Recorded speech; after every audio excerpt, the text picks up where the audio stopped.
Hello, everybody, and welcome to World Water Day 2023. We're live from Australia. I'm Alessandra Sutti. I'm Stuart. And we are joining from overseas, an event that is being live broadcast from Mantova, Europe, the Asia Pacific region, and the US. We welcome you all to the live stream on YouTube.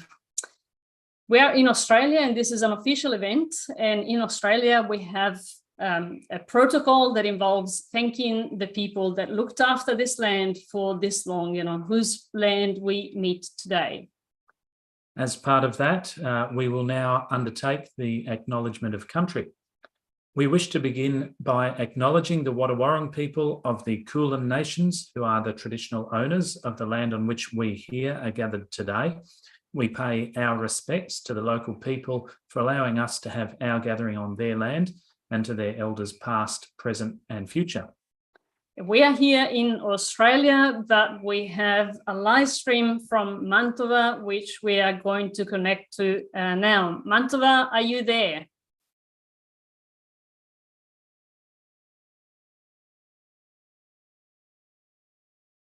Hello, everybody. Hello, everybody. We are here. We hope you see us with a lot of people on the shore.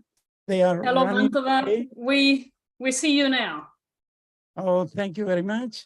We are very happy to join you. Welcome everybody in the world that are coming with us. We are here with Lorella Rigonat and Graziella Mocellin, which are helping us in making the direct from the field. You see a lot of people and around the shore, and they are joining the day, and we hope to have a beautiful day. And we thank you taking part in this event. Sorry, we are very late. We were very tired because we are away. We are running since 4:30 in the morning. Lorella, you want to say something? But no. Good morning, good evening for all participants, because some people is in the other country. And here on the lake, on Mantova Lake, we have 2,000 people, students from schools are arriving in this moment. And presto, soon we start with a visit of the stand. I speak with the student, with all. Thank you. Bye. See you. Thank you, Lorella. Thank you, Sandro. Hello, everybody. We hope you can see us. We will connect with you again shortly to get an update on the number of people and the activities that are happening. This is a World Water Day event that is taking place in parallel between the two countries. We will be going live on YouTube and record all this event, but at the same time, 2,000 students, teachers, and participants, and these are just the ones that have registered their interest, are in Mantova, where they are setting up activities and showing activities to the citizenship along the shores of the Mantova lakes. And what we will have throughout today is a sequence of live crosses, live interviews for participants who are out in the field today. And in addition to that, we'll have the recorded videos or other interviews for people who are internationally based around the world. So we can start off with the first of these now, and this is Serena Pedrazzoli, who is the Councillor for Public Education within the municipality of Mantova. And here we welcome her to today's event. 22 marzo 2023, giornata mondiale dell'acqua. Benvenute a tutti e a tutti a Mantova per la manifestazione Fiumi di Primavera. Fiumi di Primavera è una manifestazione che si ripete ormai da anni. Purtroppo in seguito durante la pandemia è stata svolta online e non in presenza, ma comunque svolta e mantenuta. Quest'anno ci troviamo davanti a queste rive di questi laghi a parlare, a discutere, a capire, a sensibilizzare genitori di bambini, ragazzi e adolescenti. Saranno presenti scuole di tutti i gradi, dall'infanzia, primaria, secondaria, di primo e secondo grado. È molto interessante che questo evento abbia una sviluppo a livello internazionale perché saranno collegati grandi esperti che ci faranno riflettere e ci trasmetteranno il valore educativo di questo bene. L'acqua è un diritto di tutti e il processo per avere l'acqua pulita e a disposizione di tutti è un diritto che dobbiamo difendere. Quindi buona giornata dell'acqua a tutti e buon lavoro. Il Comune di Mantova è veramente fiero di ospitare questa manifestazione. Grazie a tutti quelli che hanno permesso la realizzazione di questo evento e ancora buon lavoro. And we thank Professoressa Serena Pedrazzoli for the introduction and welcome to the event. The councillor is on site today in Mantova and we know is extending the same welcome to the participants over there. We will not be listening to that because it will be in Italian. But it's now time for official welcome from Globe Europe Eurasia Region Coordination Office. Bara Semerakova from that office is joining us live. Where are you, Bara? Hello, everybody. Good morning, good evening. I am greeting all of you from Prague, Czech Republic. And I wish all of you beautiful and very lucky World Water Day. Whatever you decide to do to celebrate this, commemoration of the water resources we have around our planet, have a beautiful day today. And I am representing a GLOBE program in Europe and Eurasia, which is the science and educational program that allows students not only to learn, but also do some actions to protect their environment. And thanks to all the team of Globe Italy and their partners to organize such a wonderful event. I'm really honored to be part of that today. And I'm really happy to see so many international friends here from different countries. And I would like to invite all of you to join the GLOBE program Water Bodies Challenge that we organize in our region. And I would like to talk shortly about that. So I would share a few slides to invite you to that.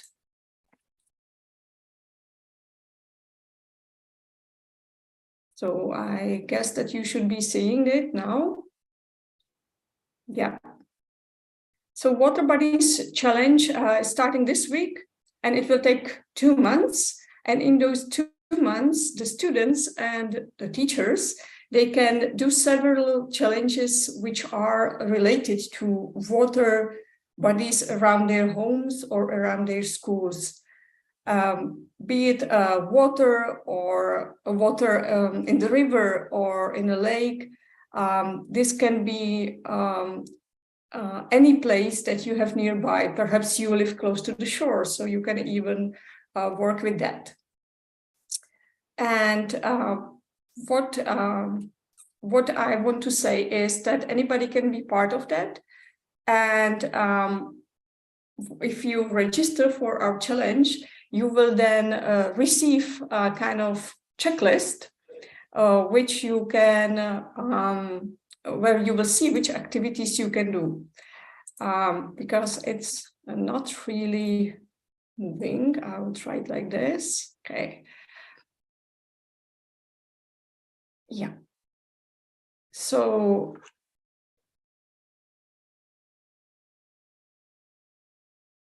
this is the QR code where you can register. And the schools that will have 4 or more activities done, they will receive the GLOBE program badge and the certificate. And those are the activities that the students can actually do.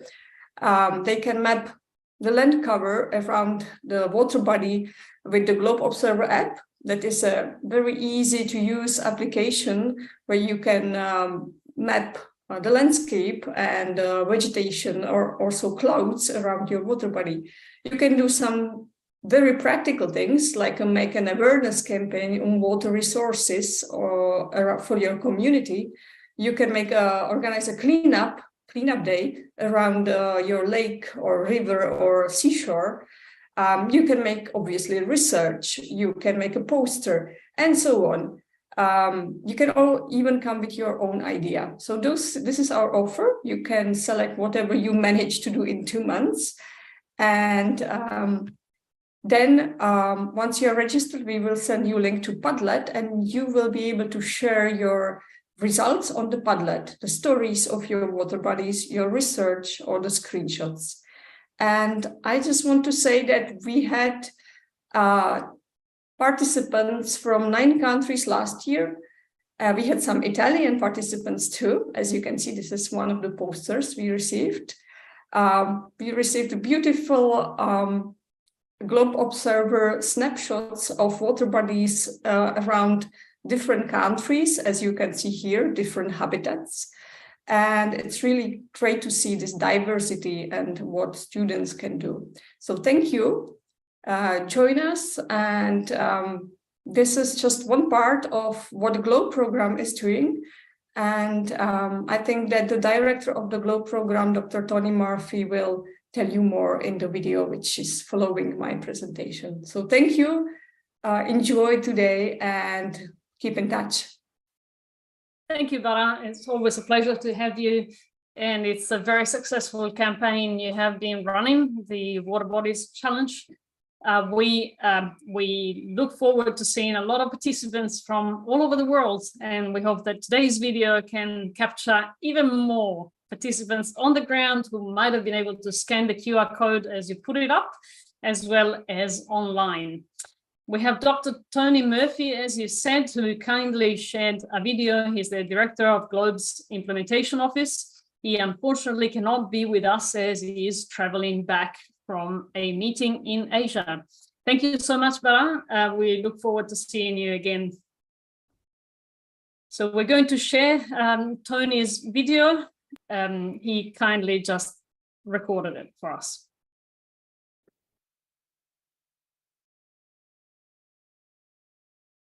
Hello, my name is Tony Murphy, and I'm the director of the GLOBE Implementation Office. And I'm really excited about this meeting that's going to be happening right now about the microplastics protocol. We know in the GLOBE office and in the GLOBE program office at NASA headquarters that there's a lot of interest in this particular measurement and in it becoming a protocol. And so getting an update from the people who are working in the field on this is wonderful. And thank you for the invitation to this. Also, I'd like to thank all of the teams in the different countries that have been involved in this. And there's a number from Italy, Australia, US, and then some of the countries in the various regions in Europe, Asia Pacific, North America that actually have been field testing this and developing out the protocol into something that can be proposed to the program. And so there will be a proposal process for this protocol, and that will come into GIO, and it will be distributed to various people around the community for review. And then it will go to the GLOBE program office for final review. And so that process hasn't been completed yet, but we're getting there. And so we know that, as I said, that there's a lot of excitement around this particular protocol and that there's been a tremendous amount of work by a lot of people, as I said, for this protocol. And I think it will be the most field-tested protocol that will ever be submitted or that has ever been submitted to the program to become a protocol. So again, thank you for all of your work with the teachers and the students, for the partners and the country coordinators and the folks at the universities in Australia and in other places that have been involved in this. Thank you very much. And I'm excited to hear what's will be discussed at the meeting. It's very early for me, so I will likely not be present for the whole meeting, but I'm glad that it's being recorded so that we can watch it later on. So again, thank you. Thank you, Sandro, for the invitation, and enjoy the meeting. And we're very thankful to Dr. Tony Murphy for sharing with us a video. We're now going to try to connect to Mantova again. And Mantova, are you there? Parliamo dell'esperienza, diciamo cosa abbiamo fatto e... Hello, Mantova, we can hear you. We can see you now.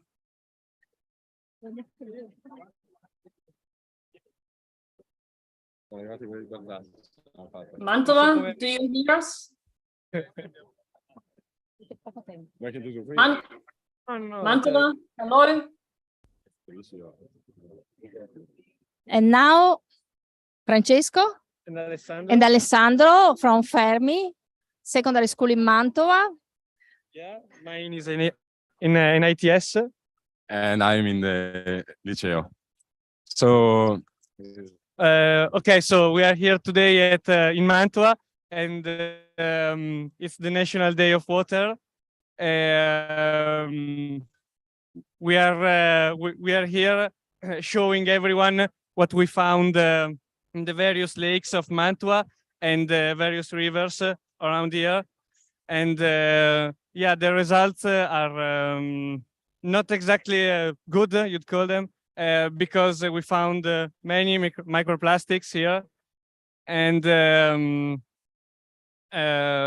yeah, well, we are also telling how we did the analysis and showing, making sure that everyone knows what we found.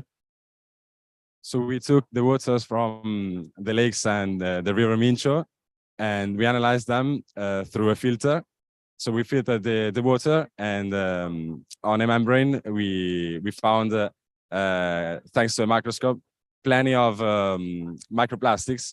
There are in the waters that we drink every day, and that in which fish lives. So we eat fish, other animals eat fish. So all these microplastics are in our organism, and we eat them. So we found the numbers. They vary a lot depending on the place where we made the analysis.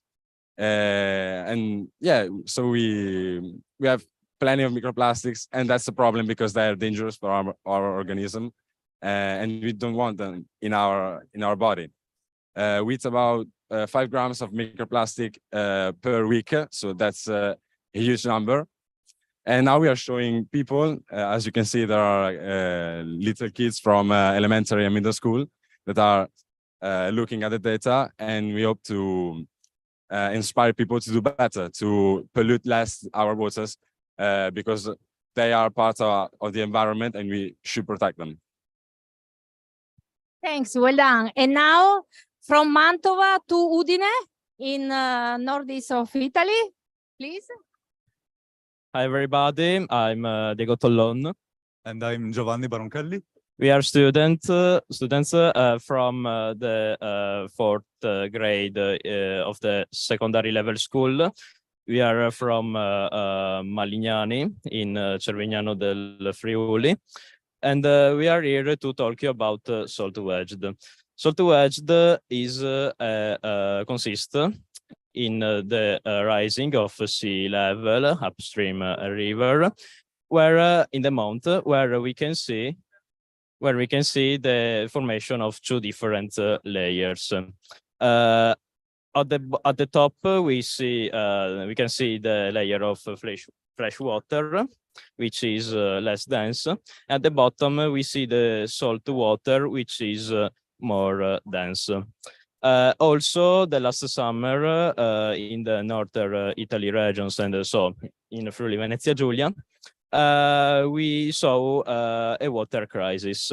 Water crisis caused by lack of precipitations that also causes the lowering of aquifers and flow of a river.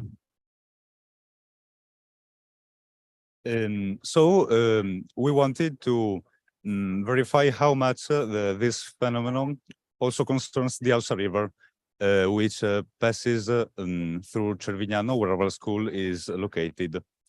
The Ausa River is a resurgence river, so its flow is strictly related to the level of aquifers. According to the globe procedures, we found out that a correct way to verify the quantity of salt in water is by electrical conductivity measurements.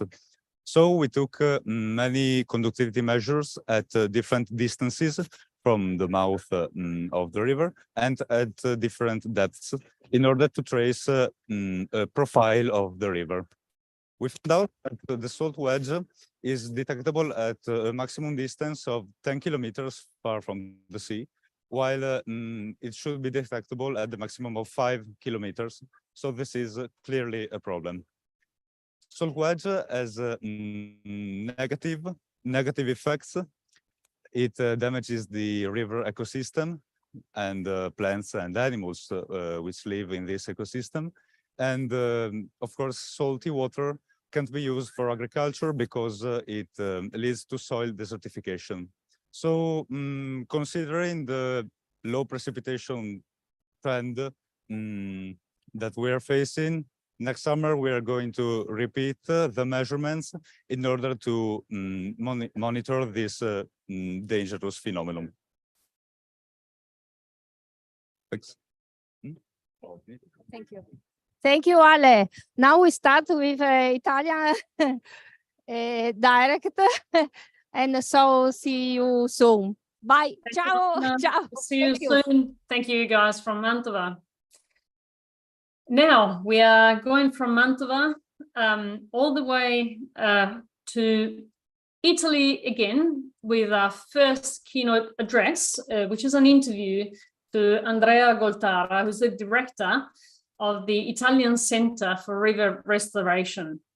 It is about the theme of today's World Water Day. We are going to play his video, and that will be followed by two fantastic videos from Taiwan.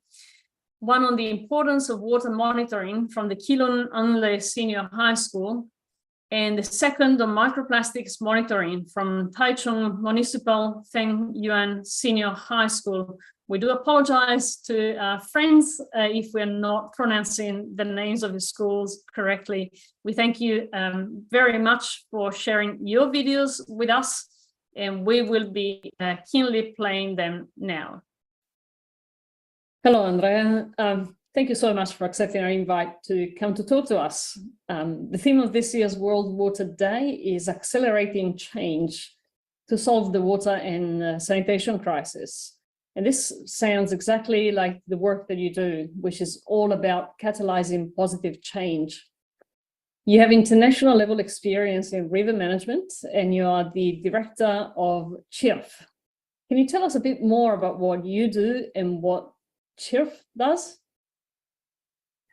Thank you, Alessandra. Personally, I'm an environmental engineer. I have started working on wastewater treatment in Italy and then abroad. And then after a while, working on wastewater, I fell in love with rivers and then came back again to Italy and became the managing director of this association, the Italian Center for River Restoration. CIRF was born in 1999, just before the Water Framework Directive came into force, EU legislation that changed dramatically the perspective and where a lot of efforts at the EU scale actually started. We are a network in practice of technicians, and all our work is based on a scientific approach. And the effort, as you say, is trying to gather the best experiences in terms of sustainable river management and planning of river corridors, and try to foster change in how rivers are concretely managed in Italy, and to some extent at the EU scale, because we are part of several networks, and this is a very important role, especially in Italy, where concrete experience on river restoration is very limited. And so the fact of being part of EU networks means that we can put in contact river managers in Italy to much longer term experiences in this kind of approaches. You have mentioned, Andrea, that you are an environmental engineer, and that Europe has recently seen both sides of the water crisis, with too much and too little water, all within a very short period of time. Drought is of great concern to us all, and there has been talk about securing water resources, but with sometimes diverging approaches. Can you talk us through a few of the ideas that are circulating at the moment? Yeah, last summer, we were in the middle of probably the worst drought in the last 500 years, not only in Italy, but also in other EU countries. And we didn't even have the time to get out of the drought, and we were in the middle of extreme floods, which caused extreme damages and casualties in some regions in Italy. So this is probably our new normal.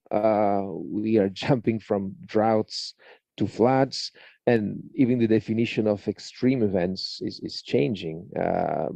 Most probably in the next future, we will experience events that we have no clue about. We have seen that with tropical storms happening in places where it was actually the first time. So we really need a paradigm change. But despite that, some countries, and Italy is one of them, tries to implement always the same solutions. So mainly gray solutions based on concrete, and the assumption is that with additional infrastructure, we can actually solve the problems, both in relation to droughts and floods, which is most probably a very optimistic assumption. On the other side, we have, luckily, the European Commission suggesting that we need to focus on different approaches, integrate approaches. So maybe some infrastructure may be needed somewhere, but working with nature is more and more important. And in many EU countries, there are concrete experiences on that are successful, and especially the scale of that is increasing. So we really need to convince our decision makers that the kind of solutions that are being funded so far cannot save us alone from what is going to happen in the next future.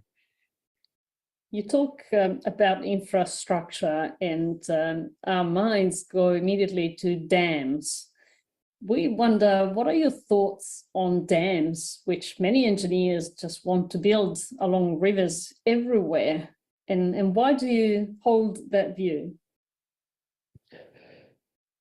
Yeah, dams and reservoirs was practically the only solution that was put forward by our decision makers during the last drought, for instance. Dams is an old solution, and it seems a smart idea, collecting water and then being able to use it when we have less. But we often forget that it's a solution that has many drawbacks. For instance, in relation to drought, accumulating water in a reservoir means that, especially with increasing temperatures, and especially in small reservoirs, you lose a lot of the resource due to evaporation. So like in Italian climates, it means that you're practically losing the first meter of water in all the reservoirs that you're building. Then increasing temperatures and stocking water with an increasing temperature, lower oxygen levels means that you may have severe problems of quality. Things, for instance, about cyanotoxins and all the related sanitary issues. I mean, if you live in a very hot country and you want to keep water for the future, probably stocking it somewhere else is a better option. Like in the groundwater, it's a safer and more sustainable way to keep it. But dams then are recognized as one of the main pressure factors, one of the main environmental problems in river systems. They disrupt connectivity. This is easy to understand. Migratory fish are not allowed to move anymore to their reproduction sites. And so this has led to massive extinctions at the EU level, and this is well recognized. But there are other aspects that are not as well known as fish. For instance, dams are blocking sediment transport. And the rivers are like conveyor belts, and their existence is based on the fact that these sediments can flow through from mountains to the sea. And if you're stopping this sediment transport, there are many effects that affects our rivers. So they change their morphology. The riverbed, they collapse, they in size. If you go to the coast, if sediments coming from upstream start to reduce, then erosion of the coast is increasing. If we are practically transforming our rivers into bowling alleys, this is also worsening our capacity to cope with floods, because we are accelerating floods downstream instead of slowing them down in floodplains. So our floodplains, which are a sponge and which is a security factor in relation to floods, are more and more isolated from the river channels.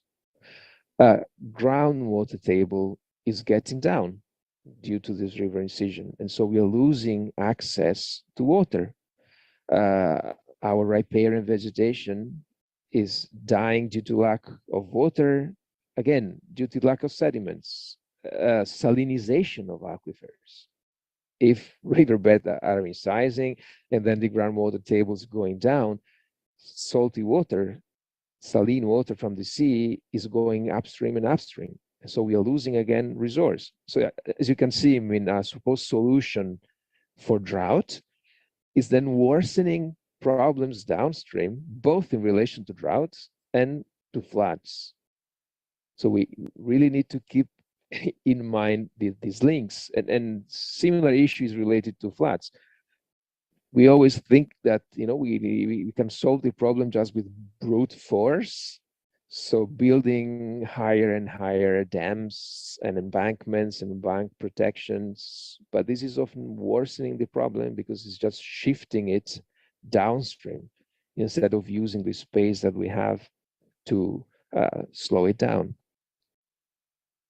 Your comments seem to highlight some concerns which are common to those observed in Australia over the recent flooding of our summer, which we've just had. Given that you have explained how dams are not a good idea because of the water loss, the delay or prevention of sediment transfer, and the reduction of water quality being only a few concerns, could you suggest some ways where, in your view, we might be able to secure water for human purposes, for our own interests, while not hurting the environment? Well, not just from myself, but this summer, while in Italy, all the newspapers were just talking about the importance of building new dams and of obtaining funds for that, the European Commission published a proposal for a new European regulation. And the focus of that is closely related to the problems that we are discussing now. and it's a proposal, legislative proposal on nature restoration, and it talks about restoring space for water, space for rivers, about preserving soils, exactly for that reason, in order to better adapt to climate change and to ensure the availability of resources. It's not just about protection of habitats and species. So think about soil. Even just working on ensuring a healthier soil, and especially increasing the organic matter in soil, can restore this very important role of sponge. So increasing organic matter allows the soil to accumulate, to store incredibly high amounts of water, and then making it slowly available to plants, but also storing water during heavy precipitation. So it does a role both in relation to droughts and in relation to flood mitigation. And if you take the numbers, they are huge. So just increasing by 1% the organic content can allow to store almost the same amount of water at national scale that is now stored in all the dams that we already have. So it's not negligible. It's really huge. Then water reuse. So we are losing a lot of water that we treat more or less, then it's dumped into the sea, for instance. And this is another piece of regulation which is insufficiently applied in Italy. We need to reuse water as much as possible. Again, river restoration, ensuring that the dynamics of rivers are closer to nature, can restore the groundwater feeding, which is an important role of rivers. Now, if you take a typical river system, most of the water is withdrawn and flows into tubings for most of the year, like 90% or over. But all this water cannot feed the groundwater anymore. So the riverbed itself can allow to store water in the groundwater. If there's no water anymore in riverbeds, this role cannot be carried out. So it's really important. Same thing when you have a flood event, all the water is flooding along the floodplain, can then help restoring the amount of water that we have in groundwater. So giving more space to these dynamics, giving back more space to these dynamics is also a crucial action. And then, of course, we need to work not just on the offer side, but on the demand side. We need to really understand how we use that water for. And this is closely related to the kind of agriculture that we are carrying out. Intensive agriculture, the kind of culture that are not adapted anymore to the availability of water that we have in our country. I mean, maybe in Australia, you know better than us what we're talking about. But we need to understand that this system is changing dramatically, and we cannot just think that building new infrastructure can allow us to store water and feed this system forever. Like now, if you think, we have already many dams and they are empty, we are not able to fill them. So just building hundreds of new ones maybe is not the best solution to solve the problem.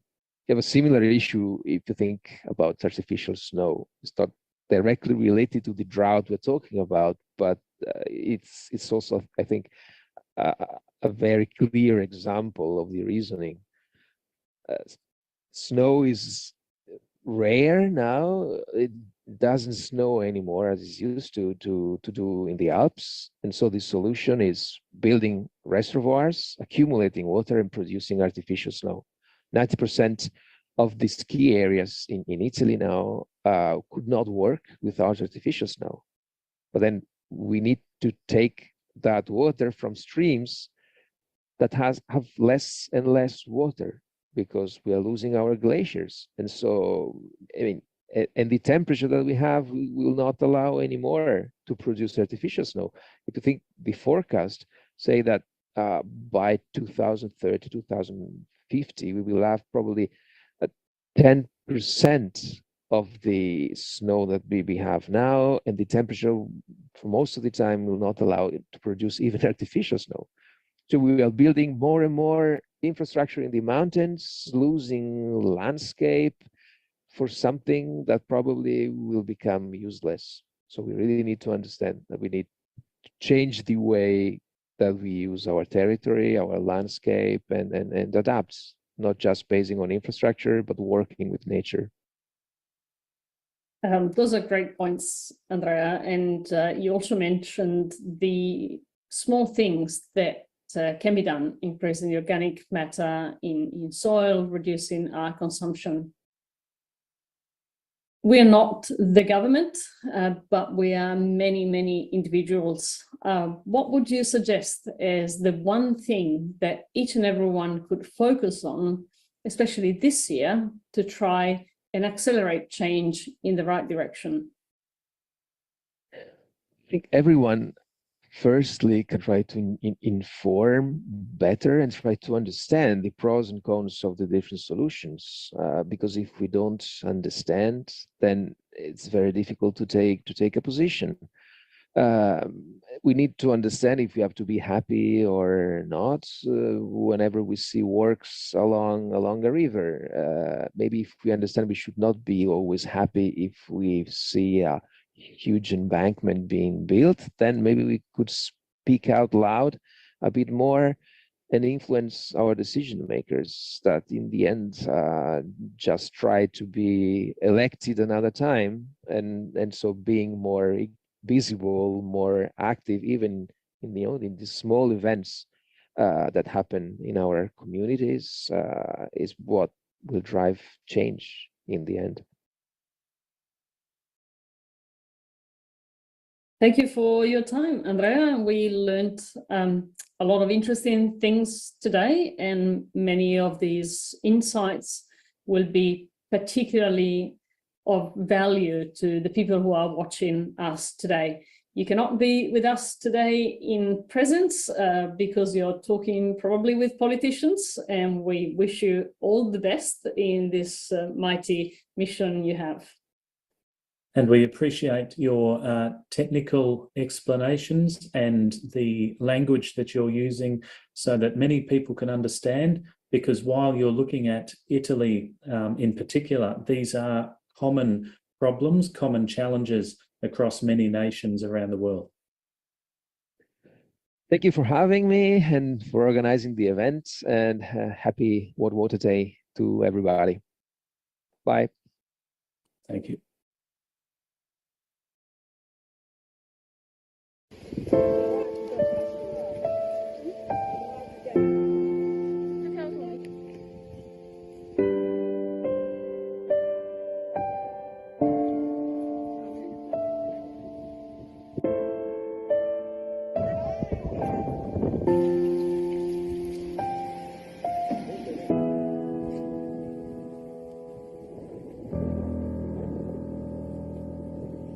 Rivers and lakes in Kingdom City are important. They pass almost all the rainfall in spring. And our water on the groundwater, the reaches has got steady to this for a whole year. Upstream, we have the beautiful lake. It's a Eros Lake. Many tourists and views and they come to film. Many houses are very close to the river. We also observe the water quality. We find that many pollutions come from home. Our government will improve these rivers and make the environment better for the visitors.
thank our colleagues from Taiwan and Italy. We have unfortunately learned also from the previous live cross that there are heaps of microplastics and pollutants in the waters all over the world, and securing water for people is a priority for everyone. Access to clean water and sanitation is a fundamental human right.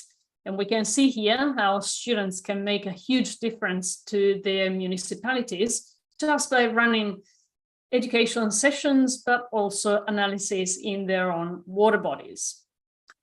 And that example is something that has been replicated in India. We've been very fortunate over the past year or so to work with India, including several groups from TERI, which is the Energy and Resources Institute, which includes the team of Ms. Sultanat Kadzi, Dr. Elroy Pereira, and Ms. Monmi Barua, and Ms. Taru Mehta. As well as these guys at TERI, we also have from the US Consulate General in Chennai, Ms. Brinda Jayakanth, and they're joining us today live for some questions and answers to explain their achievements in doing microplastics testing with quite a high number of schools and students from across India. Would you guys like to unmute yourselves, show us your faces and introduce yourselves? Can we start from Brinda or Sultanat? Who wants to go first? Sultanat, maybe you can go first, given you are unmuted and on video. Welcome to World Water Day International Edition. Thank you, Alessandra and Stuart, for having us. I mean, it's been wonderful working with you over the past, on the project. And thank you for having us, and wishing you both a very World Water Day as well. Thank you, Sultanat.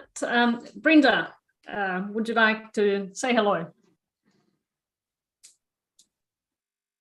Hi everybody. Hi Alexandra. Hi Stuart and team from Globe Italy and Deakin University and friends from all over the world. Very happy World Water Day to you all. And I'm Brinda. I'm the public engagement specialist at the US Consulate here in Chennai in India. And I will be very happy for our partners TERI to talk about our project. Back to you. Thank you, Brinda. Elroy. Hi, Alejandra. Hi, Stuart. And all the members who are participating in today's special event. I'd like to thank Alejandra and Stuart for inviting us and involving us in such a special endeavor. And I'd like to wish everyone a wonderful World Water Day. Thank you. We also have Monmi and Taru today. Oh, we just lost Taru, I think. Monmi, welcome to World Water Day. Hello, everyone, and good afternoon from India. And happy World Water Day to everyone, and congratulations again. And thank you so much for inviting us here today. And yes, look forward. Thank you. Thank you, Monmi. Thank you so much to the whole team. And what we thought we might do today is undertake some questions and answers with the team from TERI. Firstly, thank you to all of you for volunteering your time today to discuss your experience with the Ocean Matters project. You work in TERI. Could you please tell everyone what TERI is and what your role is within TERI? TERI is basically an acronym for the Energy and Resources Institute, and TERI will be completing 50 years very soon, next year. And in these 50 years, TERI has been working towards, shaping the country's environmental policy and promoting sustainable development pathways to research, technology, demonstration, outreach, and awareness. And within the organization, we have different verticals. And Elroy belongs to the vertical working on coastal and marine resources, whereas Taru, Monmi, and I belong to the vertical that works with youth across the country to promote education for sustainable development. And within the project, we all have different roles. So Taru's coordinating the activities in Mumbai, Monmi in Goa, and I'm looking at it in Bangalore. Elroy is giving us the technical support, where we are looking at it across all the 3 locations. And in addition to that, the social media support is something, again, which Taru's supporting us with. And Elroy, could you please explain what your role is and what you've been doing with us so far?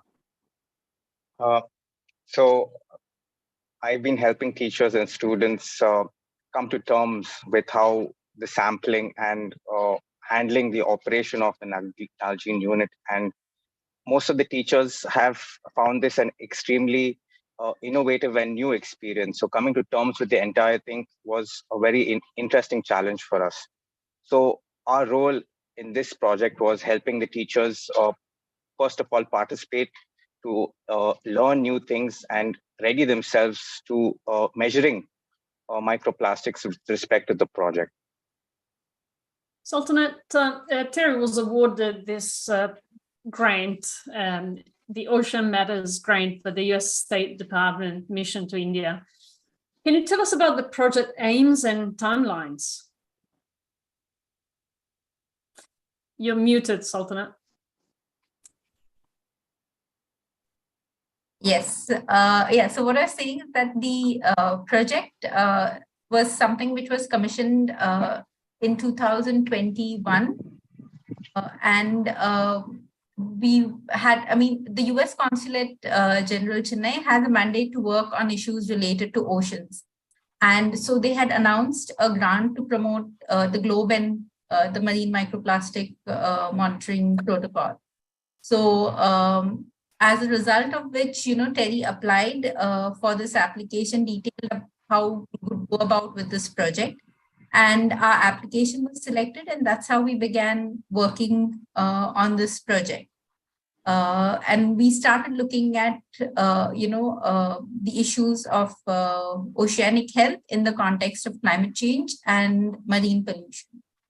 So the overall project goal is basically to, strengthen and equip key stakeholders. In this case, it's the educators from the 3 coastal cities of Mumbai, Goa, and Mangalore to effectively measure, monitor, and manage oceanic health. So the objectives, if I go to break down the objectives of the project, then it's to review the school curriculum and identify avenues to integrate citizen science through the use of GLOBE and the MMPT protocol. To build capacity, provide resources, and mentor educators to impart learning and integrate GLOBE and MMPT protocols in the school curriculum, and educate and sensitize educators and students about issues that impact oceanic health, and to motivate and mentor school-led community campaigns and outreach-related activities to stimulate action to protect our oceans. So we started with the first phase of the project, and that's sort of ended now.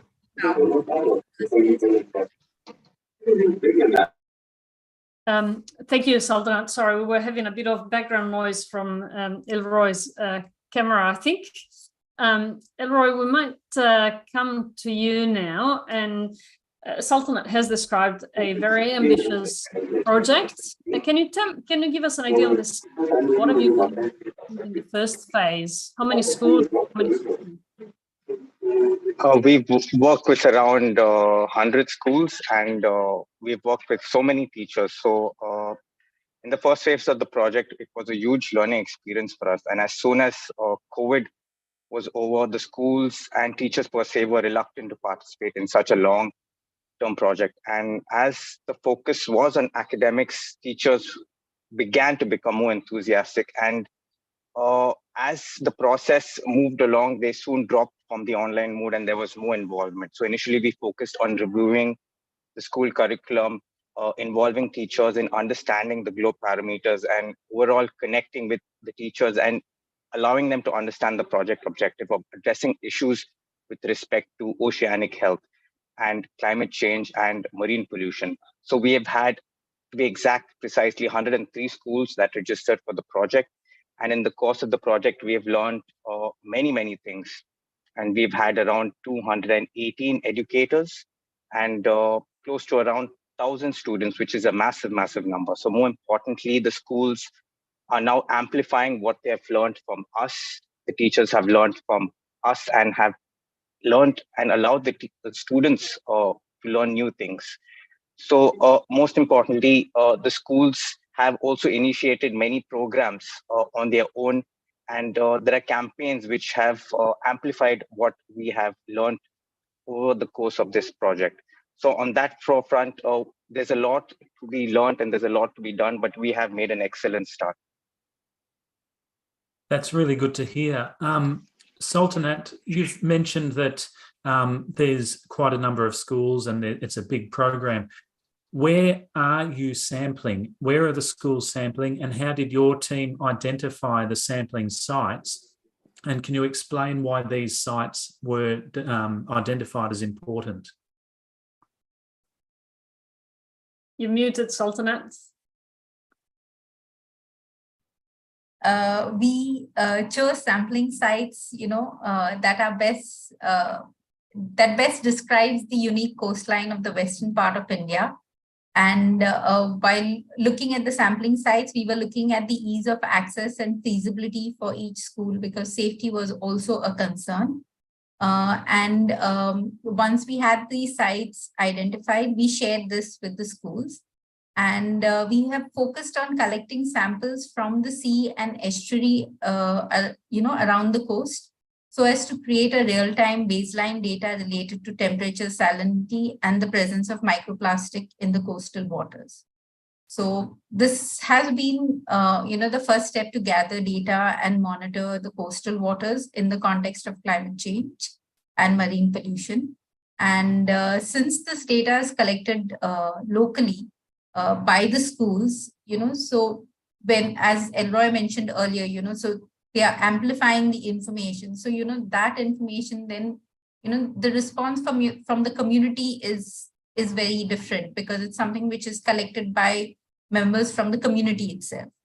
And this sampling and, going to the sampling sites and collecting the data also has given the students and teachers, a good opportunity to learn beyond classrooms. So that has been a very welcome change, especially post-COVID. Dr. Elroy, you've worked very closely with these teachers and so many of the students. You've helped to develop training materials which have helped the staff and the students, especially for microplastics monitoring. Could you explain a little bit more to us, please, about your experience and some of the local challenges that you and the teachers have encountered, and how the students and teachers and yourself have overcome these challenges? To begin with, we've had an incredible experience interacting with the teachers and students, and we've been impressed by how many schools have taken to this endeavor wholeheartedly. We have helped teachers plan sample collection, sample preparation, and have highlighted the importance of each step in the filtration process. Now we have exposed teachers to membrane handling, the setup, the operation of the units, and how simple but effective the filtration process is using a syringe. Most teachers, as I highlighted earlier, have not come across this entire process, and they were extremely inquisitive about learning about it and passing that information on to the students. Now, in order to equip the teachers to best understand it, we made it simpler by preparing a video that introduces the teachers to different lab equipment and the objects they need to make the experiment a success, and learn about the MMPT protocols. So we've made it simpler for them, and we've enabled the teachers to go through the process step by step whenever they require. The teachers can refer to this video anytime, especially when they're doing the experiment themselves. Now, another challenge we faced in the project was the inability to give a dedicated unit to every school. So we had schools collected in clusters, and we were able to give our cluster a single unit. So teachers were not able to spend dedicated or sufficient amount of time with the unit and familiarize themselves with the unit. So we saw teachers having to go back to the video itself, which we've prepared earlier to refresh. But that was a challenge which we are trying to address in the second phase. The video and the resource materials were always available to the teachers, and we've received feedback from them on how helpful it has been. So we've also seen that the teachers were quick to adopt documenting filter membranes, and this was done with the help of smartphones, which they've positioned above the the eyepiece of the microscope. And they were eager to share all the tricks and tips with regards to the ISO and light settings. Now, some schools did not have access to microscopes, so we were able to connect them with colleges and institutes that were able to allow them to visualize this membrane, so that we ensured that every teacher and every student that was participating was able to visualize this. So what we've learned is that the teachers have helped us every step of the way, whether it is coordinating with neighboring schools or organizing events. It sounds like you've built a very positive two-way relationship with the team, and that sounds like good advice for networks or schools who might want to start to undertake some activities in this front. So thank you very much for that explanation. And Sultanat, we've heard that you were recently awarded phase 2 of the Ocean Matters project. Congratulations to you on this. It's a great achievement. What do you think your phase 2 will look like? So thank you. Phase 2 of the project, will have basically 2 aspects. So one aspect is to expand the project and look at, working with another 100 schools from 2 cities on the east coast of India and 1 from the west coast of India. And while we simultaneously work on, consolidating the work that we've done in the phase 1, 3 cities of Mumbai, Mangalore, and Goa. So, and phase 2 cities, we will focus on introducing them to the 2 protocols. And in phase 1 cities, we want the educators to don the role of the mentors to support the phase 2 cities. So this way will also help in building the capacities of the school to, build a sense of ownership of what they have learned and how to take it forward, as well as to amplify the project. So in all, what we hope is that, we are enabling schools to become monitoring stations of oceanic health, so that they can then spearhead evidence-based awareness in their school campuses and the community to elicit positive actions in terms of individual lifestyle, sustainable practices at different levels. So at school or, at the occupation level, at home, and as well as, push for policy interventions. That sounds like a really ambitious plan. We hope to hear of future successes by you and your team. But one thing I would like to say to both yourself, Sultanat, but also Elroy, Monmi, Taru, and also Brinda, is we really appreciate the enthusiasm that you've shown in relation to this Ocean Matters project and the microplastics monitoring protocol as well. So thank you for your time today and also for your commitment over quite a long period. Very much appreciated. Yeah, and we look Thank you so forward much for having us. to work with you. Thank you all. It's great to see you, and good luck with phase 2 of the project. And have a good night, because it is late in India. And because it is late in India, we're now crossing to Italy again, where it is still morning. Mantova, are you there? Thank you. Grazie Ale e Stuart. Allora noi parliamo in italiano perché qui siamo ad inaugurare ufficialmente la manifestazione di stamattina. Se voi potete fare una sintesi breve di quello che diciamo, grazie mille. Allora, good day everyone from Mantova. We're just going to switch to Italian. We have the official launch of the event. We will be translating for you quickly. Thank you Ale, thank you very much. Allora noi siamo qui dopo 3 anni di sofferenza e di stop, siamo in una giornata bellissima con una marea di protagonisti che immagino voi avrete visto. Veramente la riva del lago superiore e del lago inferiore è piena, piena di ragazzi, piena di colori, piena di voci, piena di proposte fatte per la salvaguardia dell'acqua. Qui con noi abbiamo diverse autorità, altre si stanno approssimando. Vorrei introdurre prima di tutto l'assessore alla pubblica istruzione Comune di Mantova, dottoressa Serena Pedrazzoli, che darà un saluto da lì, dall'altro microfono. Thank you, everybody. It's been 3 years. It's the official launch of the event. We were looking forward to it. There's lots of people, and we are so enthusiastic about having you all here. Thank you, Councillor. Ok, grazie, benvenute a tutti e a tutti.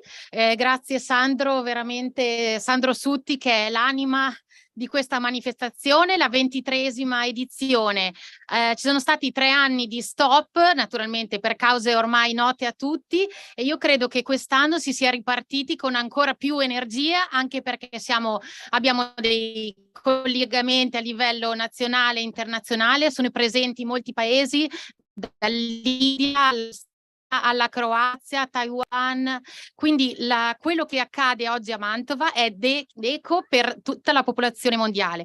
Quindi giornata dell'acqua, abbiamo molti espositori che rappresentano tutte le partecipate, che rappresentano tutte le associazioni che credono in questo bene comune, è un bene, l'acqua è un bene non scontato, è un bene che va difeso, che va protetto dalle plastiche, dalle microplastiche. Ciao bambini, la cosa molto bella, l'idea la parola fiumi di primavera, vedere anche tantissimi bambini, un fiume di bambini, adolescenti, insegnanti che partecipano a questo dall'età dell'infanzia, primaria, secondaria, di primo e secondo grado.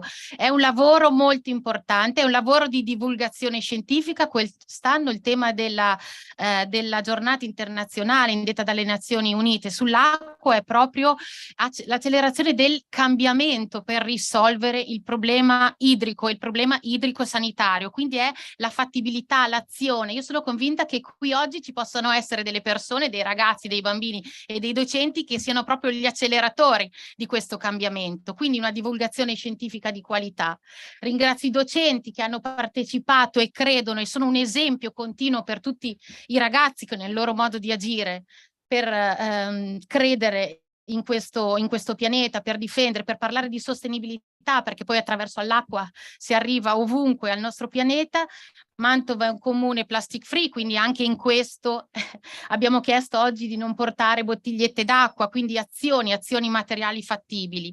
Io volevo ringraziare tutti quelli che hanno permesso questa manifestazione, i main sponsor My Sound e Acqua del gruppo TEA, tutte le autorità che sono qui presenti oggi, tutti gli espositori che permetteranno di trasferire queste competenze, e lascio la parola al mio collega vicepresidente provincia Gazzani, perché siamo tutti uniti per difendere questo bene comune. Grazie.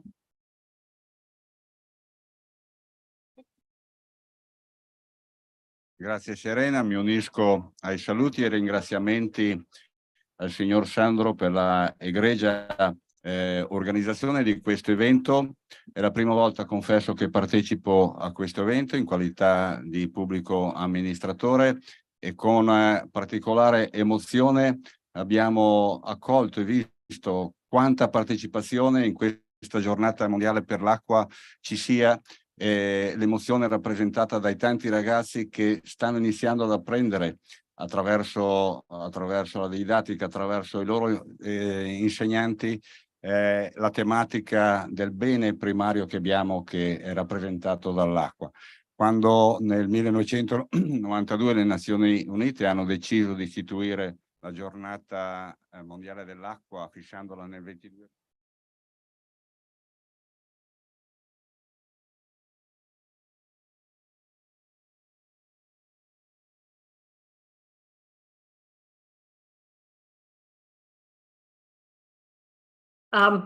Everybody, just a second. I'm just going to translate all the Stuart and all the people connected worldwide to these days, students, teachers, scientists. E quindi mi limito a formulare tutti quei ringraziamenti. For Bioeconomy of the National Research Council of Italy. And what we are showing here is an environmental system for monitoring the main weather variables.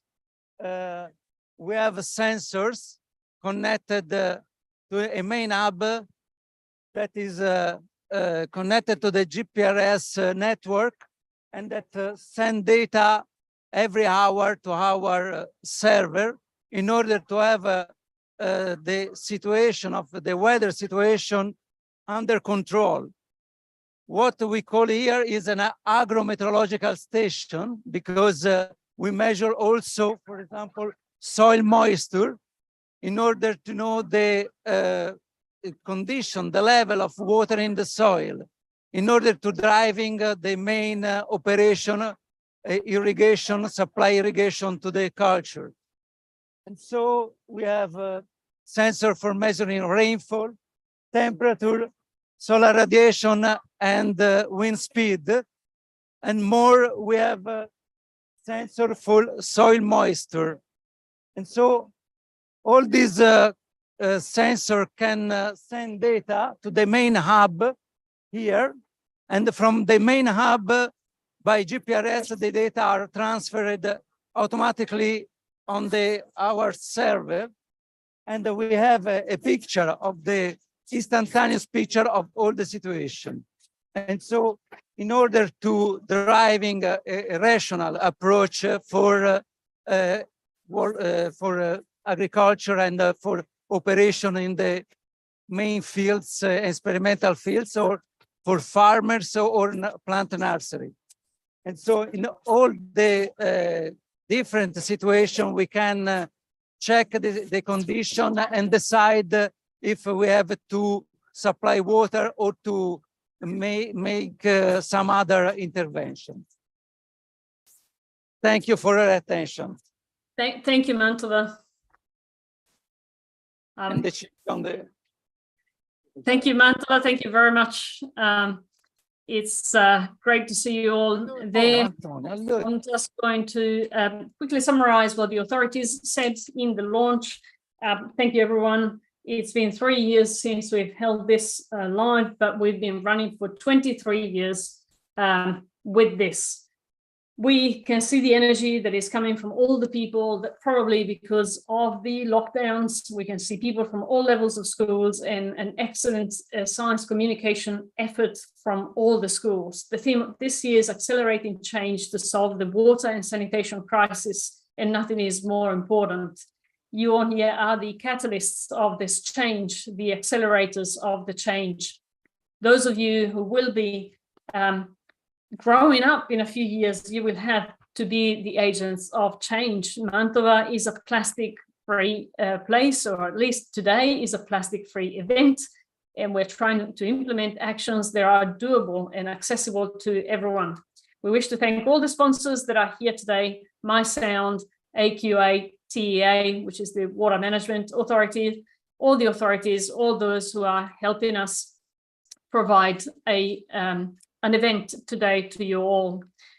And a major thank to all the exhibitors that are teaching us what all we can do. And then we had a second authority talking, the vice president of the province. It is their first time in this place, and they have been seeing and talking with students, and lots of students around the place. And they're very enthusiastic. It was 1992 when World Water Day was instituted by the UN. It's been quite a while, but it has certainly made the difference. We thank Mantova again, and we will check out from them. You can see the live stream is still happening, and there's a lot of speeches happening. But we will go back to Italy in another way, by going to 2 places in Italy at the very ends of the country, as well as crossing to Croatia and then Ireland. What we will see are a few videos about waterways and microplastics pollution. We will be back with you shortly. Enjoy the videos.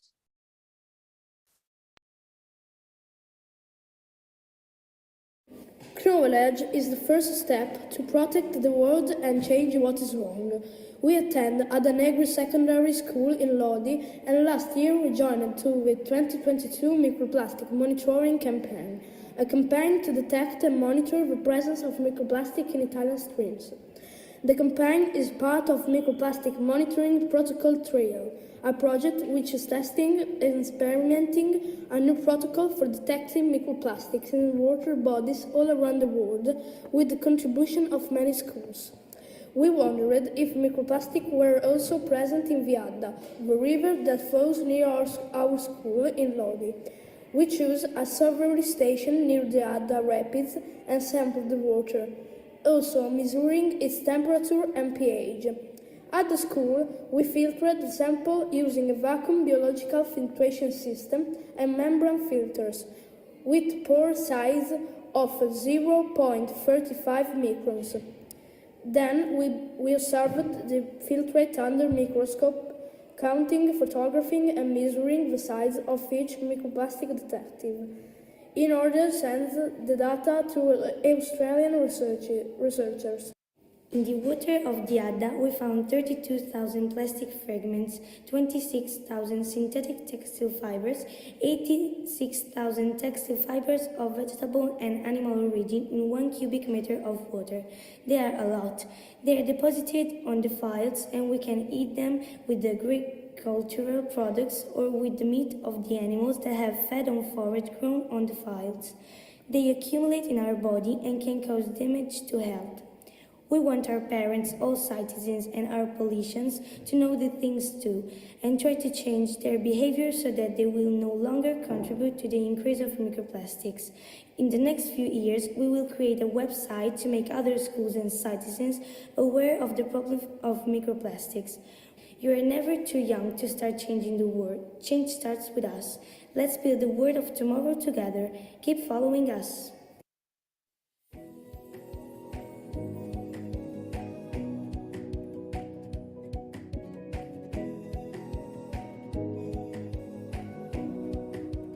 We investigated the problem relative to the flooding of the street where our schools are located, 650 meters away from each other in Pomigliano d'Arco.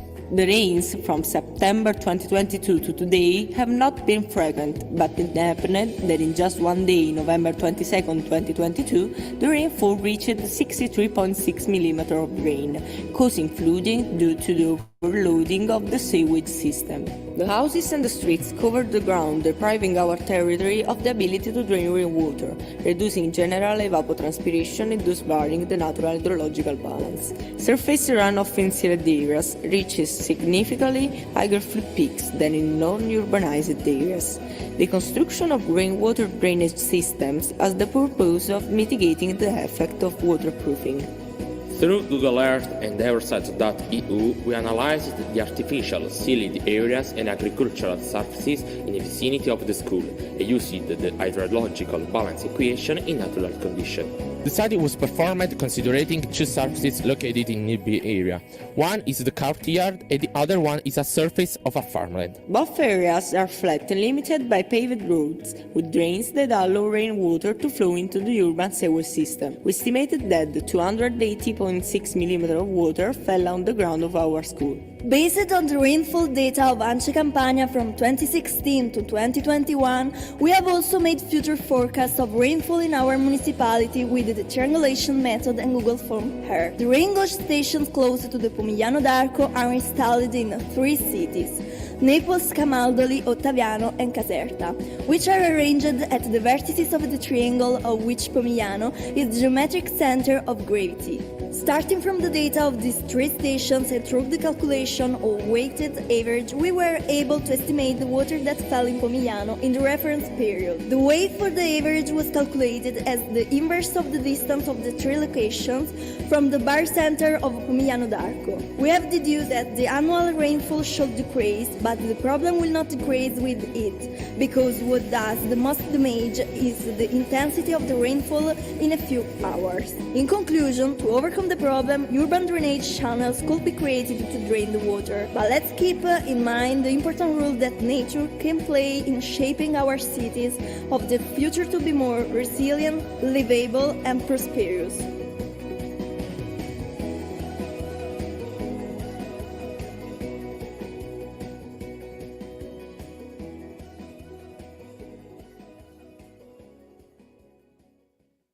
Hello, we are students from elementary school Banja from Croatia. In our project, we investigated microplastics in the Kupa River. The Kupa River is located near our school, and we have been conducting hydrological measurements according to GLOB protocols for 19 years. At the beginning of 2021 year, in cooperation with GLOB Italia, we started training on the research of microplastics in water. The students research what microplastics are, what types of microplastics we distinguish, and what its impact on the environment is. We asked our research questions. These are our assumptions. We took water samples from the Kupa River once a month at both locations during the autumn in the period from September to November 2021. Samples were filtered within 24 hours, then looked at the samples using the light microscope. Microscopy results show that all tested samples contain microplastics, which confirmed our first hypothesis. We calculated the mean values of the number of microplastic particles in 1 meter cubic milliliters of water sampled for research period. We also calculated the standard deviation between replicates. To determine whether there are significant differences in the number of microplastic sampling cities in Karlovac and Ozalj, we used statistical tests that showed no significant differences in the number of microplastic particles. We classified microplastic particles into 3 groups: cellulose fibers, synthetic fibers, and plastic particles. Our results show that out of the total number of microplastics, the most represented are cellulose fibers. Throughout our research, we have been proven that microplastics are present in the Kupa River.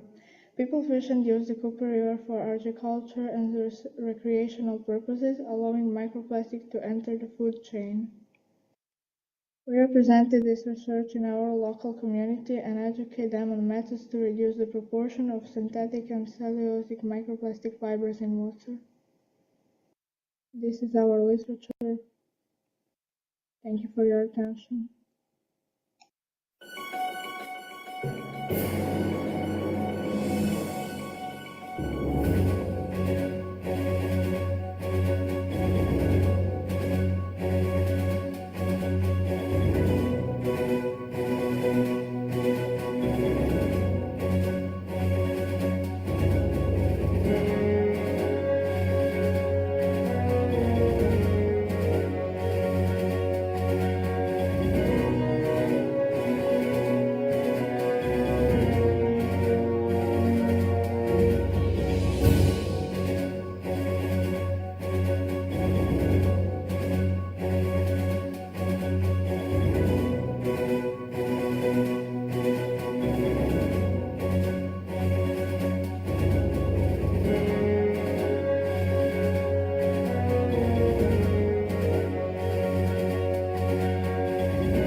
And that was quite a series of videos, and unfortunately, people have found lots of microplastics. But fortunately, students are well and truly ready to tackle the environmental issues that we're seeing every day. Now, it's now time for our second keynote address by Dr. Francesca Garaventa from CNR IAS Genova about microplastics in the marine environment. We have been collaborating with Francesca, and we have led a lot of initiatives together, mostly aimed at training teachers and students on understanding the problem of microplastics. We unfortunately cannot have Francesca here today, but she has prepared a video for us, which we will now show.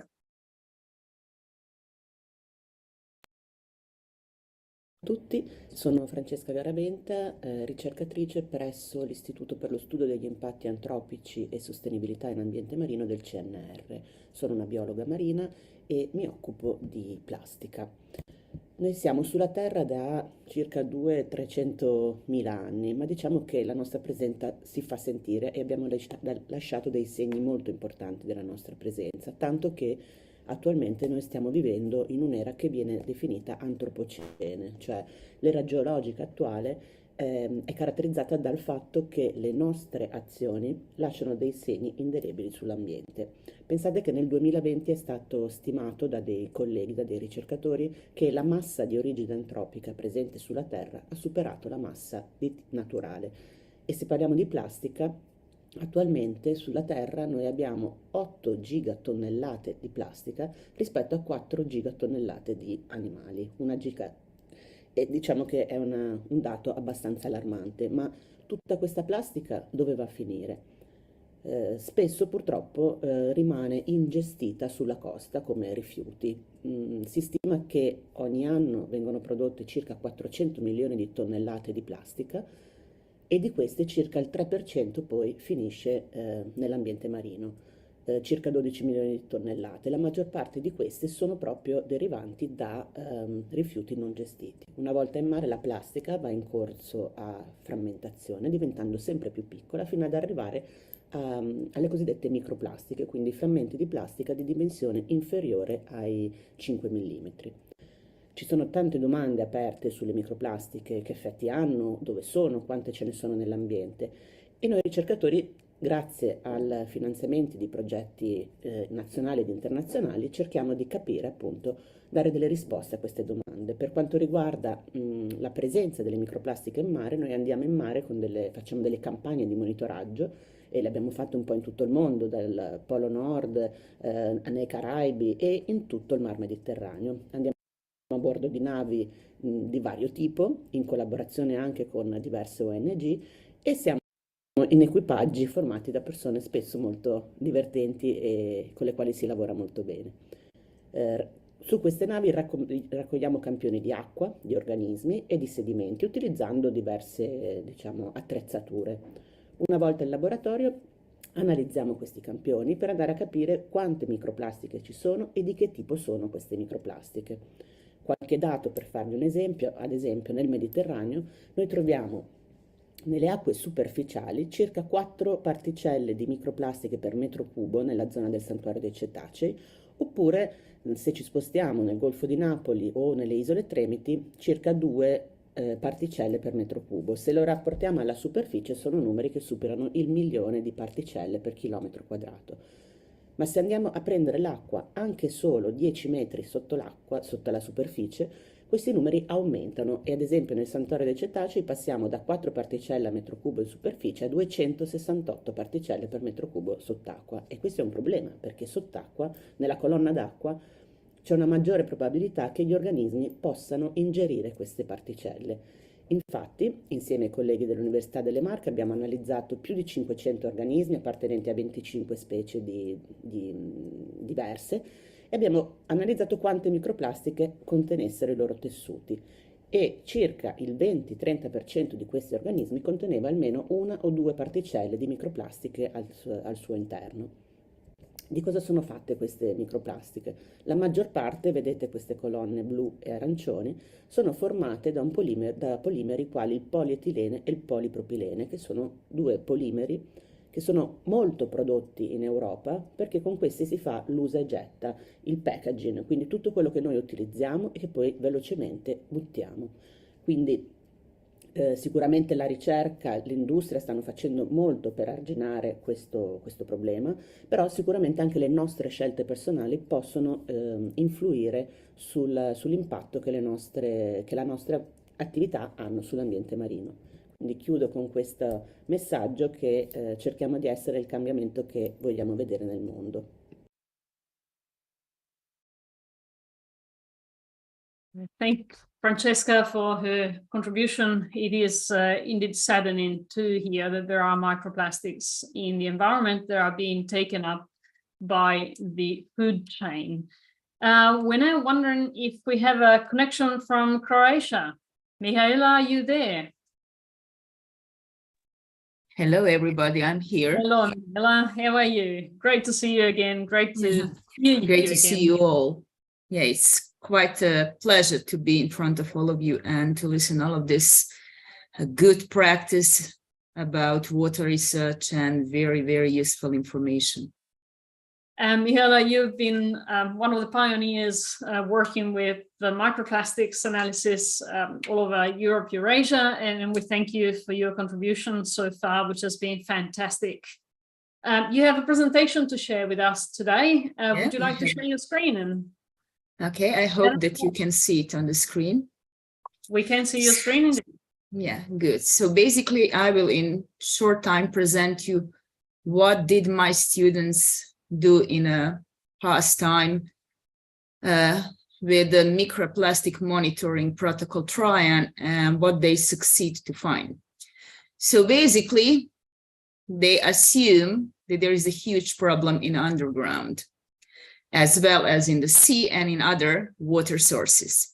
So they research where is the problem and why is this problem, and they really figure it out. There is lots of microplastic present in lung, blood, in placenta, and in other organs inside of the humans. So they ask, what can we do?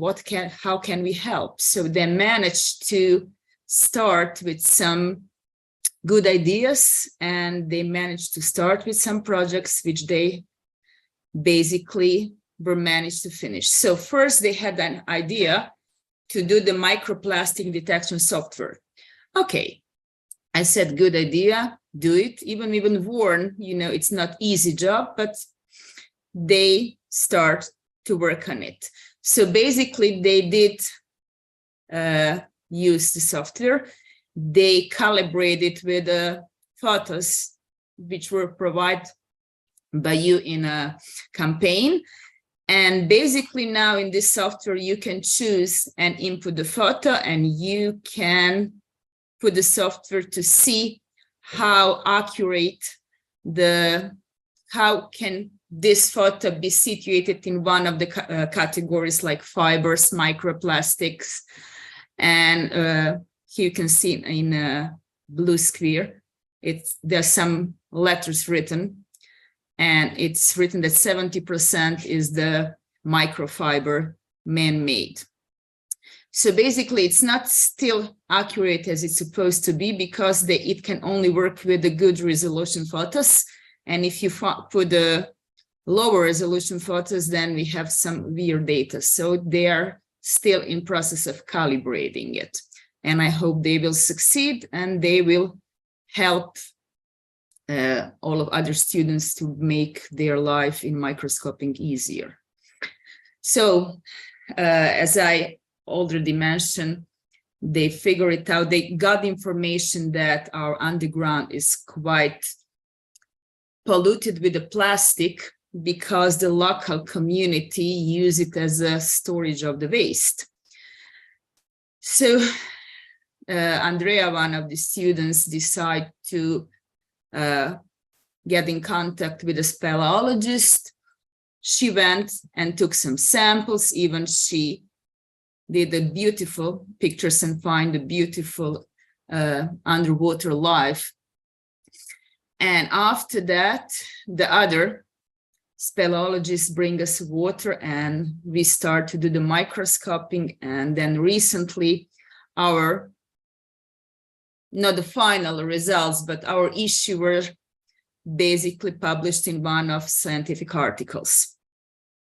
And there is still the things that need to be done, and I hope that we will finish with all of this microscoping and microplastic analysis, and then the final investigation is going to be written and on the paper and also published. Another idea from last year was to see if the protected and unprotected area in Croatian Adriatic Sea, in the Croatian part in the West Istrian, really has a difference in microplastic. Lucia did the research. She dived and she tried to see if there is a difference in a number of microplastic and its distribution on different level in the sea. And these are her results. So she figured it out. She basically, after analysis, made a decision and that unprotected area has less microplastic, and also that there is more microplastic, as you can see, on the surface, which was quite unexpected. And also, she did a distribution of types and distribution of the size, and these are her results, and her results were published, and she went to the scientific work competition on a national level last year, and she won. Another idea about microplastic in Adriatic came from Slia's ideas, and she decided to see if the Mediterranean mussel do affect amount of microplastics. So her results were recently analyzed, and this is just, you know, overview of her results. So she found that with area where there are mussels present, there is less microplastic, even the size really is not so the size is diverse, but it's not so characteristic for the area.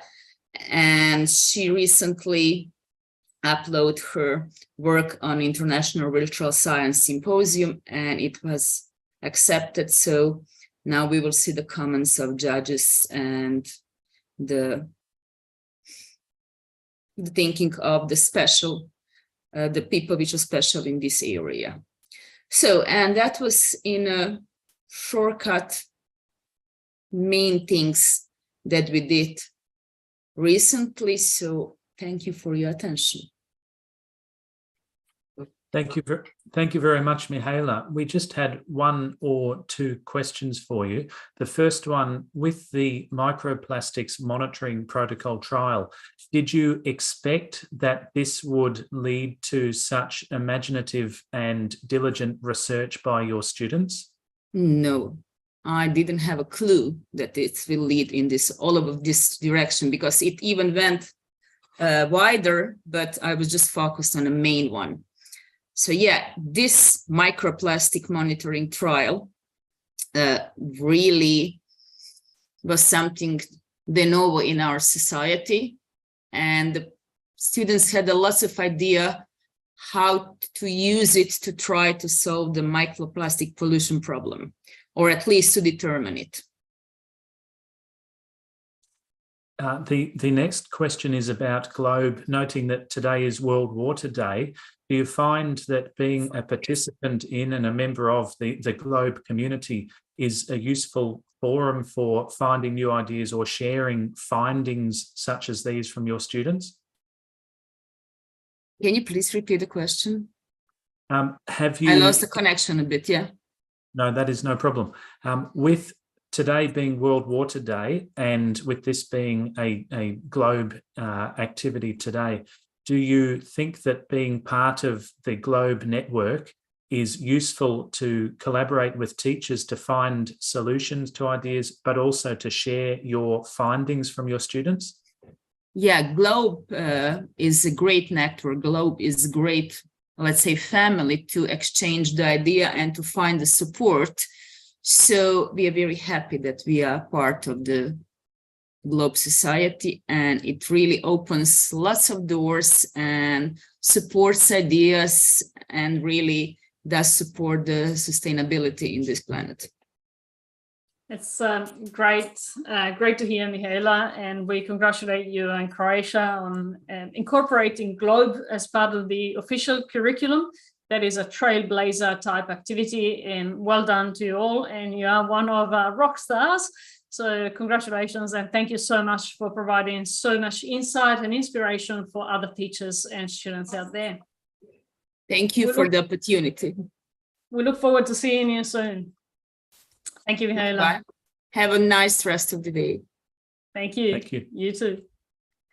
And from one astounding seminar to other webinars now, we're just going to go towards a couple of videos. The first video will be from a school in Croatia. In particular, there will be drawings about microplastics that kids have seen under microscopes. That will be followed by our third keynote address by Professor Stefania Gorbi from the University of Marche in Italy about the ecotoxicological effects of microplastics in biota, followed by our fourth keynote address, a very dear collaborator of ours, Tracy Ostrom from the University of California, Berkeley. Here we go.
Buongiorno a tutti, grazie per avermi inviato a questa manifestazione di oggi. Sono Stefania Gorbi, sono docente di biologia applicata presso l'Università Politecnica delle Marche, dove da più di 20 anni lavoro nel Dipartimento di Scienze della Vita e dell'Ambiente, in particolare in contesti e in studi di ecotossicologia e di chimica ambientale. Quindi mi occupo di studiare la tossicità delle sostanze chimiche e dei contaminanti ambientali sugli ecosistemi principalmente marini.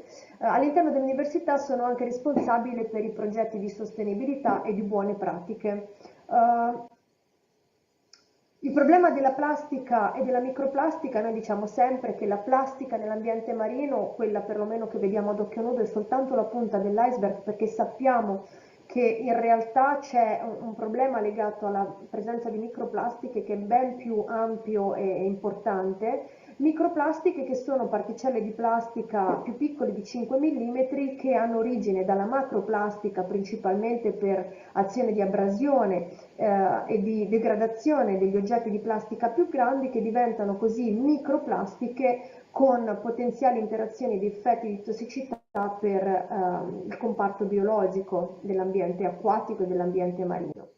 Le microplastiche sappiamo entrare a contatto con il comparto biotico, quindi gli organismi marini, anche quelli più piccoli, quelli alla base della catena trofica, sono in grado di ingerire queste microparticelle di plastica e di subire gli effetti dannosi di queste microparticelle, perché dal punto di vista dell'interazione l'ingestione di microparticelle di plastica causa pseudosazietà in questi organismi, causa problemi a livello fisiologico, danni meccanici, blocco nella capacità del nuoto, blocchi respiratori, ma non solo. Come ecotossicologi ormai da un po' di anni ci stiamo occupando di investigare la capacità di queste microparticelle di assorbire sulla propria superficie sostanze chimiche come gli idrocarburi, come metalli pesanti, pesticidi, e di accumulare sostanze che invece sono i cosiddetti plasticizzanti, quindi tutti quei materiali utilizzati normalmente per realizzare manufatti di plastica, Tutte queste sostanze chimiche che rimangono adese alle microparticelle di plastica e di microplastiche, una volta che gli organismi ingeriscono queste particelle, possono essere in qualche maniera accumulate all'interno degli organismi, nei tessuti degli organismi, e causare gli effetti di tossicità conseguenti. Negli ultimi anni, grazie alla partecipazione a diversi progetti europei, siamo stati in grado di investigare su questi aspetti, campionando e osservando diverse specie ittiche in tutta Europa, ma direi in tutto il mondo. Qui vedete una delle campagne che abbiamo realizzato in collaborazione con i nostri colleghi europei, quindi abbiamo analizzato organismi marini, sia pesci ma anche invertebrati marini provenienti dal mare Adriatico, dal mar Tirreno, ma anche dall'Oceano Atlantico, dal mare del Nord. In generale, analizzando la presenza di microplastiche sul comparto biotico, quindi su questi organismi, abbiamo prima di tutto confermato la presenza di microplastiche all'interno dei tessuti degli organismi marini con una frequenza del 25-30%. Quindi il 25-30% degli organismi analizzati presentano almeno una particella di microplastica nei propri tessuti. Ma non solo, in analisi di laboratorio, ecco qui vediamo alcune delle particelle che siamo stati in grado di estrarre dagli organismi in questi anni, frammenti, film, queste pellet, linee. In laboratorio abbiamo dimostrato non solo che queste microparticelle possono essere filtrate, accumulate, per esempio qui vedete alcune immagini al microscopio di microparticelle di plastica accumulate negli apparati digestivi delle cozze, del Nitibus galloprovincialis. Qua sono particelle, ecco le vedete queste bianche, nelle branchie di questi organismi o nelle cellule che circolano all'interno dei tessuti di questi organismi. Ma abbiamo anche dimostrato proprio la capacità di queste microparticelle di trasferire contaminanti chimici come gli idrocarburi policiclici aromatici. In queste slide vediamo alcune immagini a microscopio di tessuti di un pesciolino, lo zebrafish, che è stato alimentato con queste artemie, questi piccoli organismi contaminati a cui erano stati dati contaminati con delle microparticelle di plastica contaminata da idrocarburo. E quindi questo trasferimento trofico ha fatto sì che la sostanza chimica tossica si accumulasse nei tessuti del pesciolino. Qui vediamo l'apparato digestivo, l'apparato delle branchie, e questo colore blu dimostra l'accumulo del benzopirene, di questo idrocarburo policiclico aromatico, che è stato trasferito al pesce attraverso l'alimentazione, attraverso i diversi livelli trofici. Quindi il nostro sforzo come ricercatori è quello di sviluppare, di impegnarci in diversi progetti europei. Qui ne vedete solo alcuni dei progetti ai quali stiamo collaborando con tanti partner in Europa e in Italia, per investigare ulteriormente il rischio legato alla presenza di queste microparticelle, di queste microplastiche nell'ambiente marino. Grazie molte per l'attenzione e alla prossima occasione. Hello, everybody. My name is Tracy Ostrom, and I'm here to talk to you today about our Microplastics 5-Day Pacing Guide pilot program that we instituted last year. And I want to share a little bit about the program and how you might be able to get involved with that. So a little bit more about me. I spent the first 13 years of my career as a scientist in environmental management, and then switched over to teaching shortly after that, and taught high school chemistry, biology, environmental science. And the last 8 years, I've been working at UC Berkeley as a K-12 science support provider, specifically on the GLOBE program. I happen to also be a PhD student at UC Davis in the Science, Agriculture, and Math division. So let's talk a little bit about the pilot program. We instituted this pilot program at the 5th grade, 7th grade, and 11th grade level. It started out with a sink or float lab on day 1, some background on microplastics for day 2. Then on day 3, we collected water and did some globe hydrosphere protocols. And day 4, which was the big fun part, was the microplastics lab. And then on day 5, it was really student driven and asking them to put it all together and tell their stories about what they learned. So let's dig in a little bit deeper on each one of these days. So the sink or float lab was using different types of plastics with different recycling numbers on it. It's about 45 minutes, just basically some plastic cups and water. And the students had to come up with a hypothesis or a claim, whether or not they thought the piece of plastic would float or not. And what I really liked about this activity is that it gave us an opportunity to analyze data. And so all the groups did it, and all the groups had an opinion as to what the plastics did. And so it was really a great way for a class discussion and to have them start asking I wonder questions. I wonder about the water. I wonder if the water were dirty, if this would happen, or if I wonder if it were salty, if this would happen. So this was a great hook to get students started on thinking about microplastics and their behavior in the environment. On day 2 was really concentrated on what is a microplastic, what qualifies as microplastics.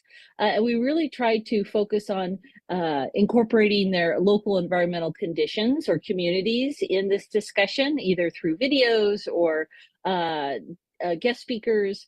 So the really key goal of day 2 is to have students start developing questions that could be tested in the microplastics lab. So it was a great way to kind of give some content and connect it to their science learning. On day 3 was all about water. So on day 3, we collected water samples and we used globe protocols to test those water samples in transparency, dissolved oxygen, pH, nitrates, temperature, and alkalinity. And I will say it was another opportunity to do a data analysis of each group's findings on their water sample. So again, kind of continuing that, what's the story with this water? What do we know? What do we want to know still? On day 4, this is the big microplastics lab. So this was super fun. And it took about an hour. And so we fell short on a couple classes. We didn't get a chance, the students didn't get a chance to go through their full analysis piece, but we first filtered 500 milliliters of water, which takes about 20-ish minutes, giving students a field guide on how to do that. And then the students took their filter paper after the filtration phase and they looked at it underneath the microscope. Didn't have to be a fancy microscope, but even a handheld microscope worked. And they went through this key identification to try to classify the type of microplastics they were looking at. So it was a great opportunity for them to really practice some scientific skills in the classroom. And then finally on day, this is a few pictures from the microplastics lab of students working in the classroom. And I wanted to say there's one thing that we thought was really engaging is to have students draw what they see in their microscope. And that was a really kind of key factor to keep everybody engaged. As one student looked in the microscope, another student could work on their drawing. And so that was a really big factor. And we saw microplastics no matter where our sample came from. On day 5, it was about putting it all together. Like I said, it's a storytelling phase where students could use some of that data analysis from earlier activities, and they could talk about what they learned and why it was important, and maybe some next steps that they could take on that. So all this pilot program activity would not have happened without the support and guidance and training from Globe Italia in Australia.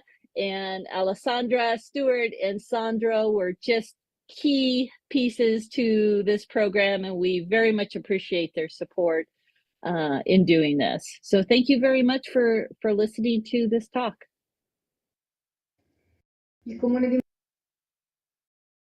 And we thank the speakers for leaving us with fantastic messages. And you can see there's been lots of very different experiences at the university research level, but also at the local level with primary schools that have initiated, as you can see, very similar approaches with drawing what they see under the microscope. And that's been particularly powerful. Now we are ready to cross live again to Mantova. We're just going to try the connection now. It seems that they should be connecting now. It's just going to be a couple of minutes. What we saw also was the hello. Here we are. Hello, Mantova. Good to see you again. Hello, Ale. Here we are. Okay, here we are again from Mantova Lakes, and we are with the ARPA of Lombardia. Good morning. ARPA Lombardia is the Lombardy Environmental Protection Agency. And today we want to propose some experiment in order to teach the future generation the importance of respecting the environment and respecting the water resource. Through some simple examples, we want to explain young students the basic principle of wastewater purification.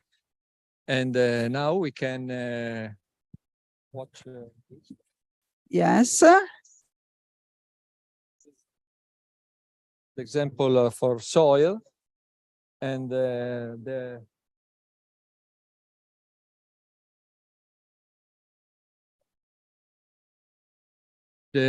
permeability of soil.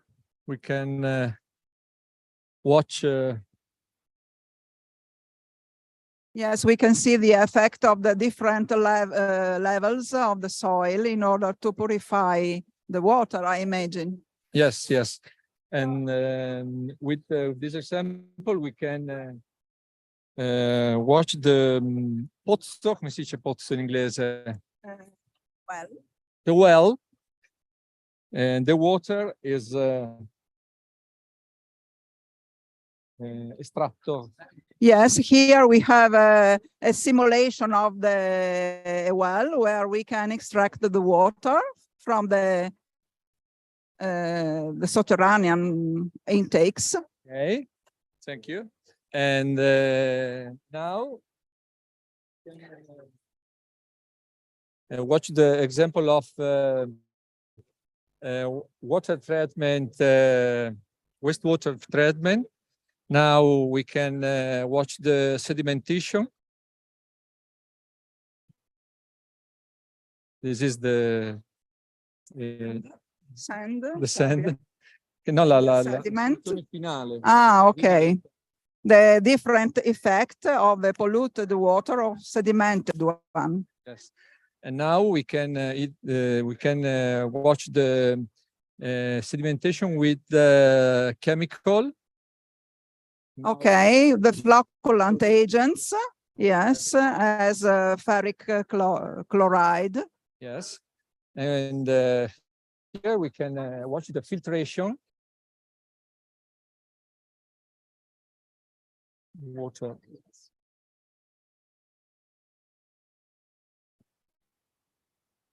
The water is bullet. Okay, we have dirty water, and then after filtration, it's clean.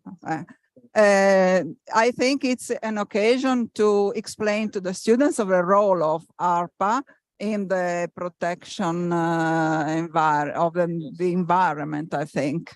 So today there are many young people in the 200 people.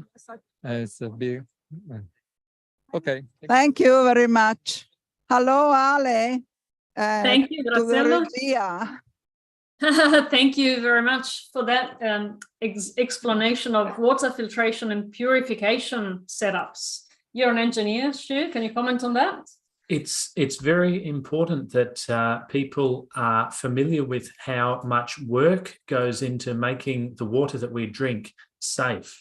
It is something that all of us can very easily take for granted, but the environmental authorities and also the water authorities do a lot of work to convert water that is not fit for drinking into water that is potable and is able to be drunk. They also have to make it palatable so that we want to drink it. That's also important, but not quite as important. We now move into another number of videos. So we will share the screen again, and we will hear firstly about the climate transition strategy and the local strategy on carbon neutrality within Mantova from two people, Roberta Marchioro and Elisa Parisi. They're within the environmental sector from the Mantova City Council. And then we will also hear about water and changing climate from a class of school children, and they have another video played after the first. Mantova ha avviato da alcuni anni un percorso rivolto a fronteggiare il cambiamento climatico in atto. In questa presentazione vorrei illustrare due progettualità in corso, una l'attuazione di una strategia di transizione climatica e l'altra è la strategia locale rivolta alla carbon neutrality su scala provinciale. La strategia di transizione climatica è legata al progetto ACE3T, cofinanziato da Fondazione Cariplo della Regione Lombardia e avviato formalmente con deliberazione di Consiglio Comunale nell'autunno del 2021. L'obiettivo dell'attuazione della strategia di transizione è quello di incrementare azioni territoriali di resilienza e mitigazione. Le azioni fino ad oggi avviate sono rivolte in primo luogo alla depavimentazione in area urbana e forestazione urbana, alla costruzione di un tavolo intercomunale della mobilità dolce e mobilità sostenibile. Abbiamo inoltre avviato un percorso formativo rivolto a incrementare la consapevolezza dei portatori di interesse del territorio, degli attori stessi del territorio rispetto alle tematiche legate alla resilienza. E poi in questo momento stiamo lavorando su due fronti molto importanti in questo particolare periodo storico, uno rivolto all'avvio di comunità energetiche rinnovabili e l'altro rivolto alla creazione di uno sportello energia-clima in evoluzione rispetto al precedente sportello bonus edilizi. Rispetto invece al progetto Carbon Neutrality Mantova, questa progettualità ha avuto avvio nella scorsa primavera con un accordo pubblico-privato e l'obiettivo è quello di raggiungere la neutralità carbonica sul territorio provinciale. L'operatività di questo progetto parte da una raccolta dati che porterà a una sistematizzazione degli stessi per individuare azioni e programmare strategie rivolte all'assorbimento, mitigazione e riduzione delle emissioni di CO2 e arrivare poi in ultima fase al monitoraggio della stessa. Tutto ciò è reso possibile grazie a un progetto Horizon 2020 e UCT Calc che fornisce alle autorità locali uno strumento, un calcolatore open data di supporto al processo decisionale. Grazie per l'attenzione.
Hi, we are from Lab.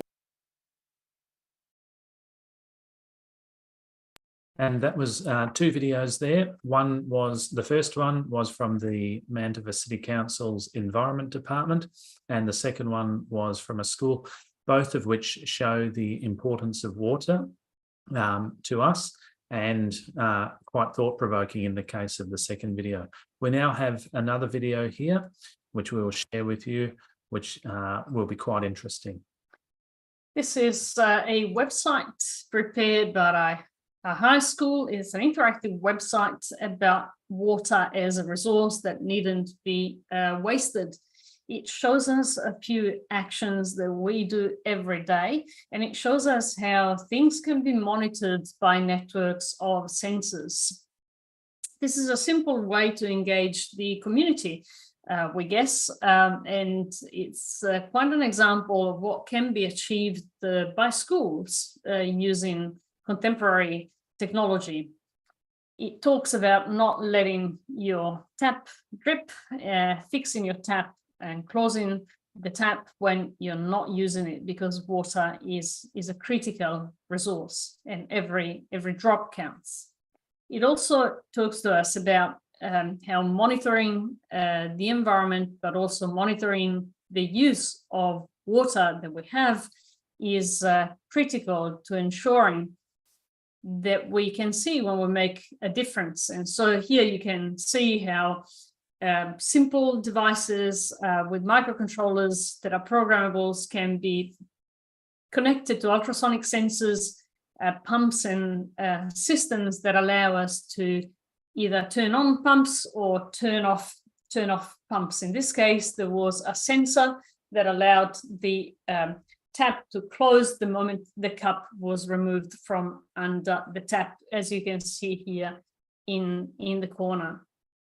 This is a very good example of what can be achieved with small systems that are available in schools these days, in robotics laboratories or IT laboratories, and can be used for the greater good. The students have put this into their curriculum, joining very different fields of STEM.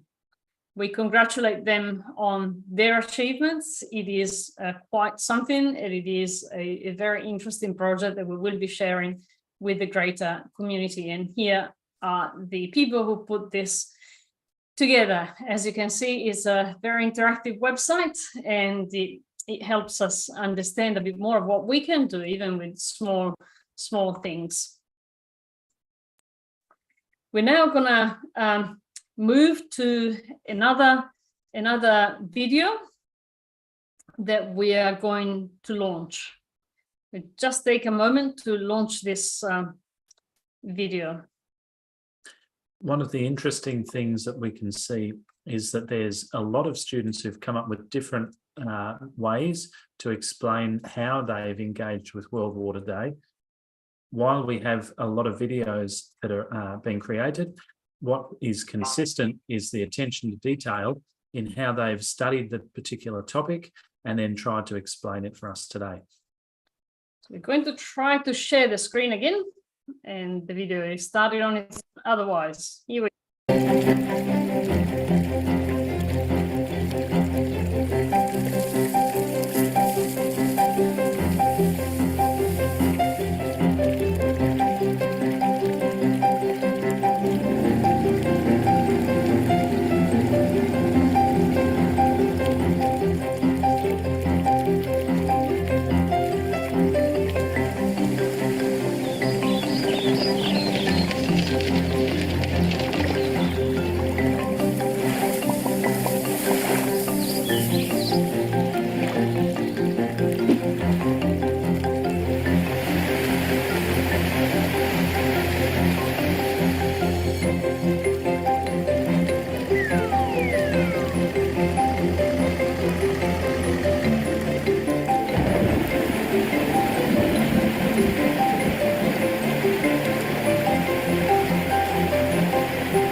And that was quite a simple animation that conveyed a number of quite complex messages.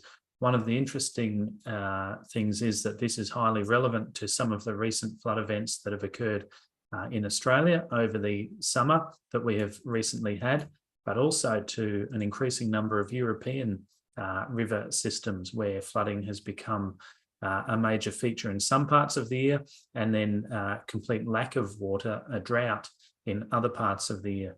So that is a very interesting little video there. Now we can move on to the next one. We're actually moving on to 3 videos to come. One about waters in the Labina area, one about a project in Savannah, Save Savannah, and one by the JRC, the European Commission Joint Research Centre from ISPRA.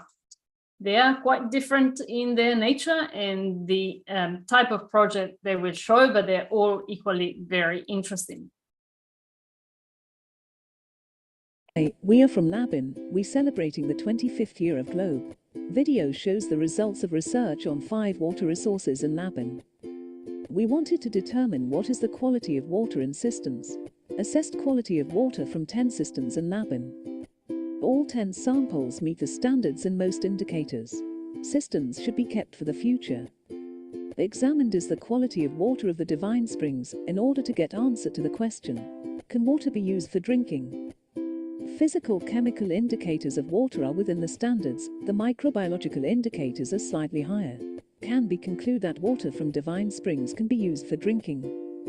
As a part of Globe, we were investigating quality of water in River Asa. We decided to investigate the biotical index. We want to know in which condition is the life in the River Asa. Research showed that the biotical index is oligosaprobical, which means that it is slightly polluted or not polluted. Result made us happy because just 5 years ago life in River Asa was on death because of pollution with industrial water and sewage. We wanted to re-examine the ponds researched in 2007 to answer question, are our ponds still alive? Results show that the number of living ponds in the Labin region has been reduced by 42%. We share the results with Pi Nora Hystrica, which initiated the protection of ponds in Istria. We evaluated quality of 8 beaches in Rabac, according to Globe, UNESCO CEMIP and Blue Flag protocols. Research showed that sea and beaches are not polluted and are classified as clean sea and beaches. Due to the development of tourist industry, constant care is required. We celebrate World Water Day in different ways. Students are happy to involved in activities, especially in research, so in these 5 researches, about 200 members of the group participated.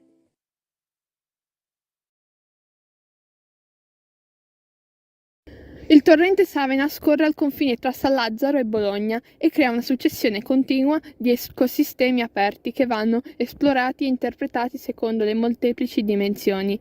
Studenti, docenti, cittadini e associazioni, dopo training formativi, sperimentano che insieme si può aumentare le capacità di lettura del proprio territorio. Le nostre collaborazioni come Istituto Majorana si articolano in 3 diverse azioni sul Savena: monitoraggio della vegetazione ripariale, monitoraggio dei parametri chimico-fisico-biologici delle acque, monitoraggio della qualità dell'aria. Monitoraggio ripariale. Si delimitano transetti di circa 10 metri per 15 metri e si scattano foto. Si definiscono longitudine, latitudine e altezza dei transetti in esame. Si individuano in ogni transetto altezza, composizione e abbondanza delle specie presenti nei vari strati. Si compila una scheda Rive App studiata da ISPRA. Monitoraggio dei parametri chimico-fisico-biologici delle acque. Si preleva un campione d'acqua dal torrente. Si trasferisce il campione in un cilindro graduato. Si divide il campione in piccole quantità riempendo delle cuvette. Si esegue analisi sul campione alla ricerca di nitriti e solfati. Si confronta il colore del campione con la tabella di controllo. Si misurano il pH, il colore e la presenza di alghe. Ci si sposta in laboratorio per analisi con strumenti dedicati. Monitoraggio della qualità dell'aria. Gli studenti del corso di elettronica assemblano e programmano le centraline Open Source Tutor ARPAE. Installano le centraline nel territorio del quartiere Savena. Le stazioni misurano la concentrazione di CO2 e di polveri sottili, oltre a temperatura e umidità. I dati sono condivisi su piattaforme Open Data e disponibili a chiunque per consultazione ed analisi.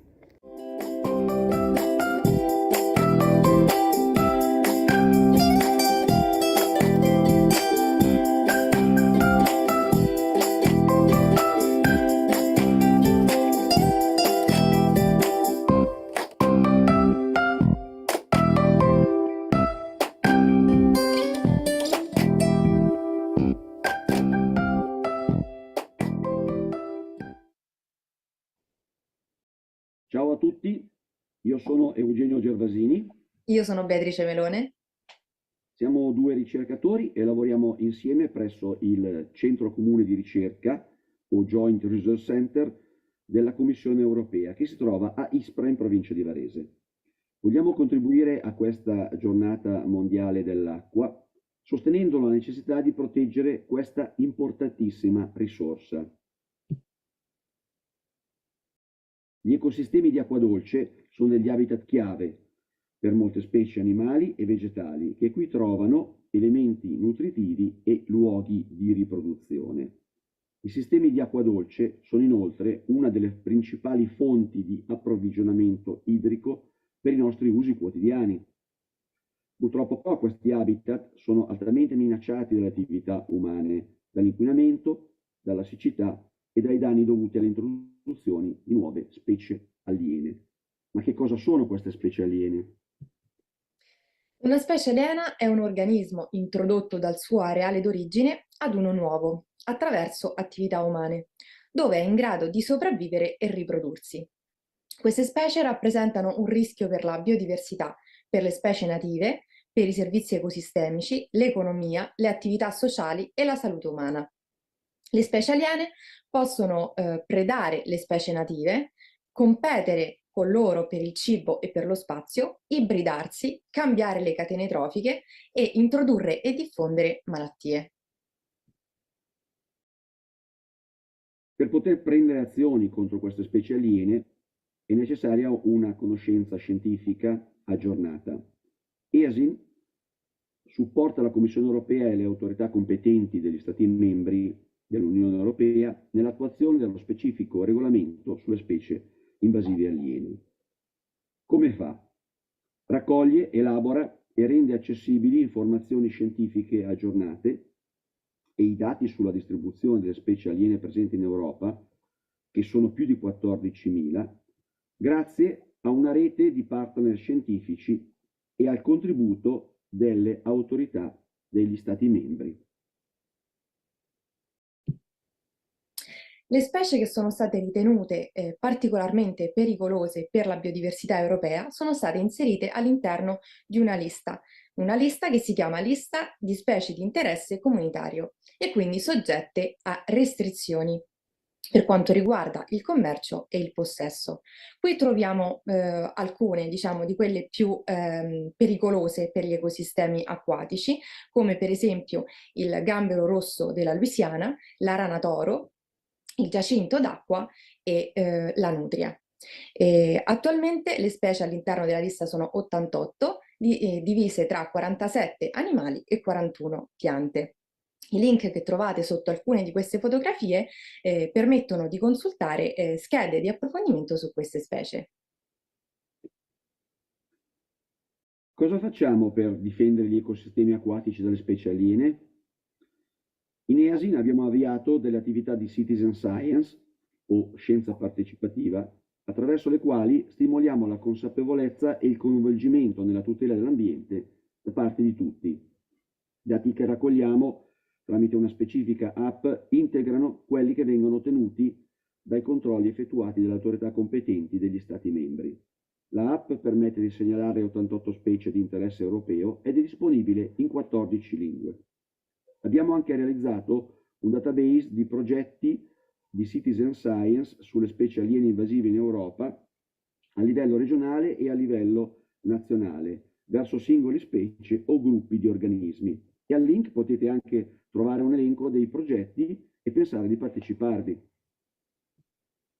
In EASIN ci occupiamo anche di educazione, per questo abbiamo preparato un corso online rivolto a studenti e insegnanti con moduli, video, attività e approfondimenti che permettono di conoscere le caratteristiche e gli effetti delle specie aliene e anche di prendere parte al loro monitoraggio, perché no? Per chi si vuole mettere alla prova è stato sviluppato un gioco disponibile nella versione online sul nostro sito.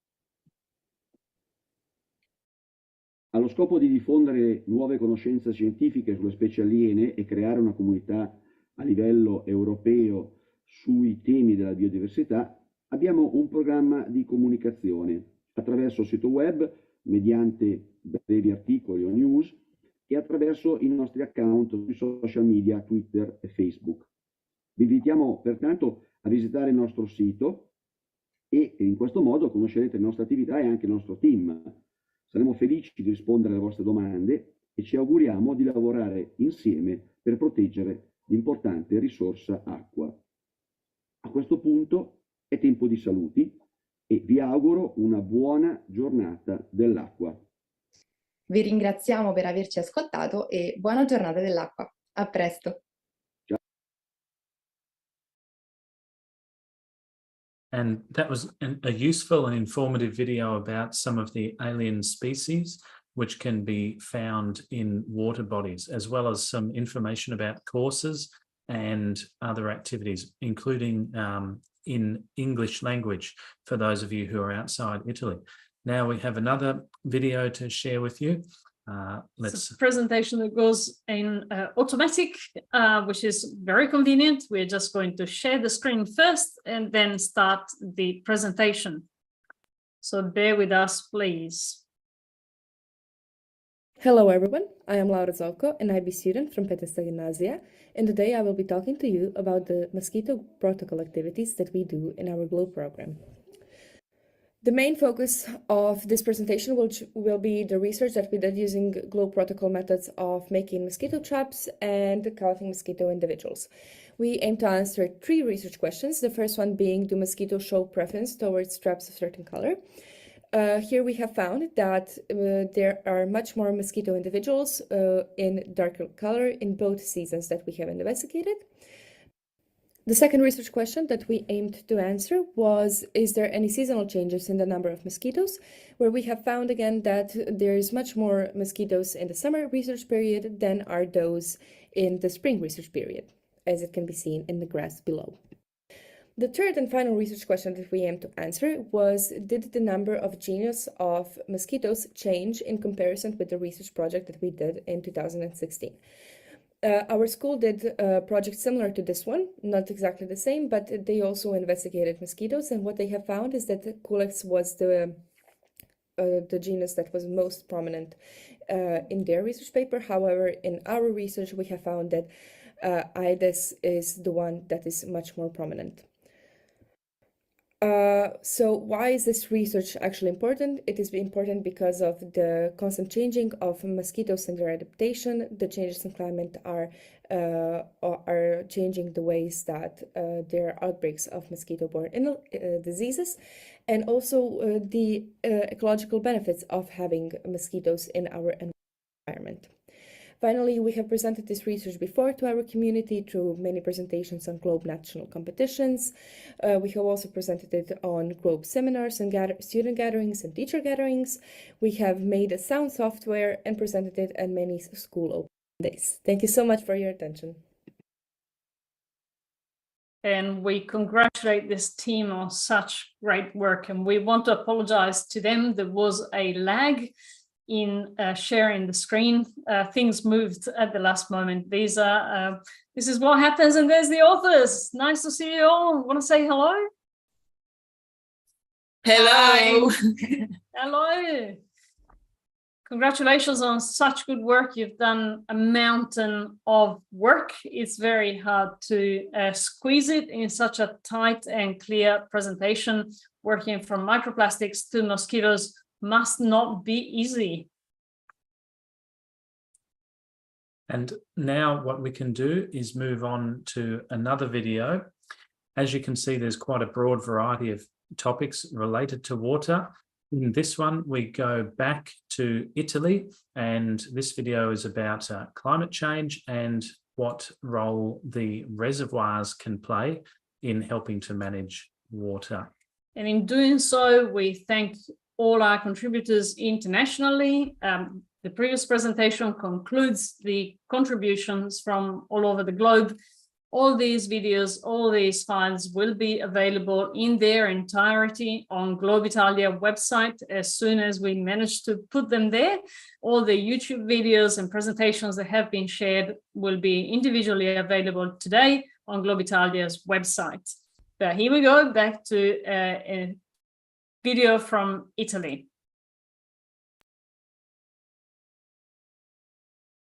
Buongiorno, sono Leonardo Rossi e sono responsabile della tutela della risorsa idrica di Publiacqua. Oggi parlerò degli effetti dei cambiamenti climatici sulla gestione del servizio idrico integrato. In particolar modo focalizzerò l'attenzione sull'esperienza di Publiacqua. Il tempo a mia disposizione è di pochi minuti, quindi sarò molto sintetico nella mia esposizione. Publiacqua SPA è il principale gestore del servizio idrico della Toscana e gestisce il servizio idrico per 46 comuni, tra cui Firenze, Prato e Pistoia.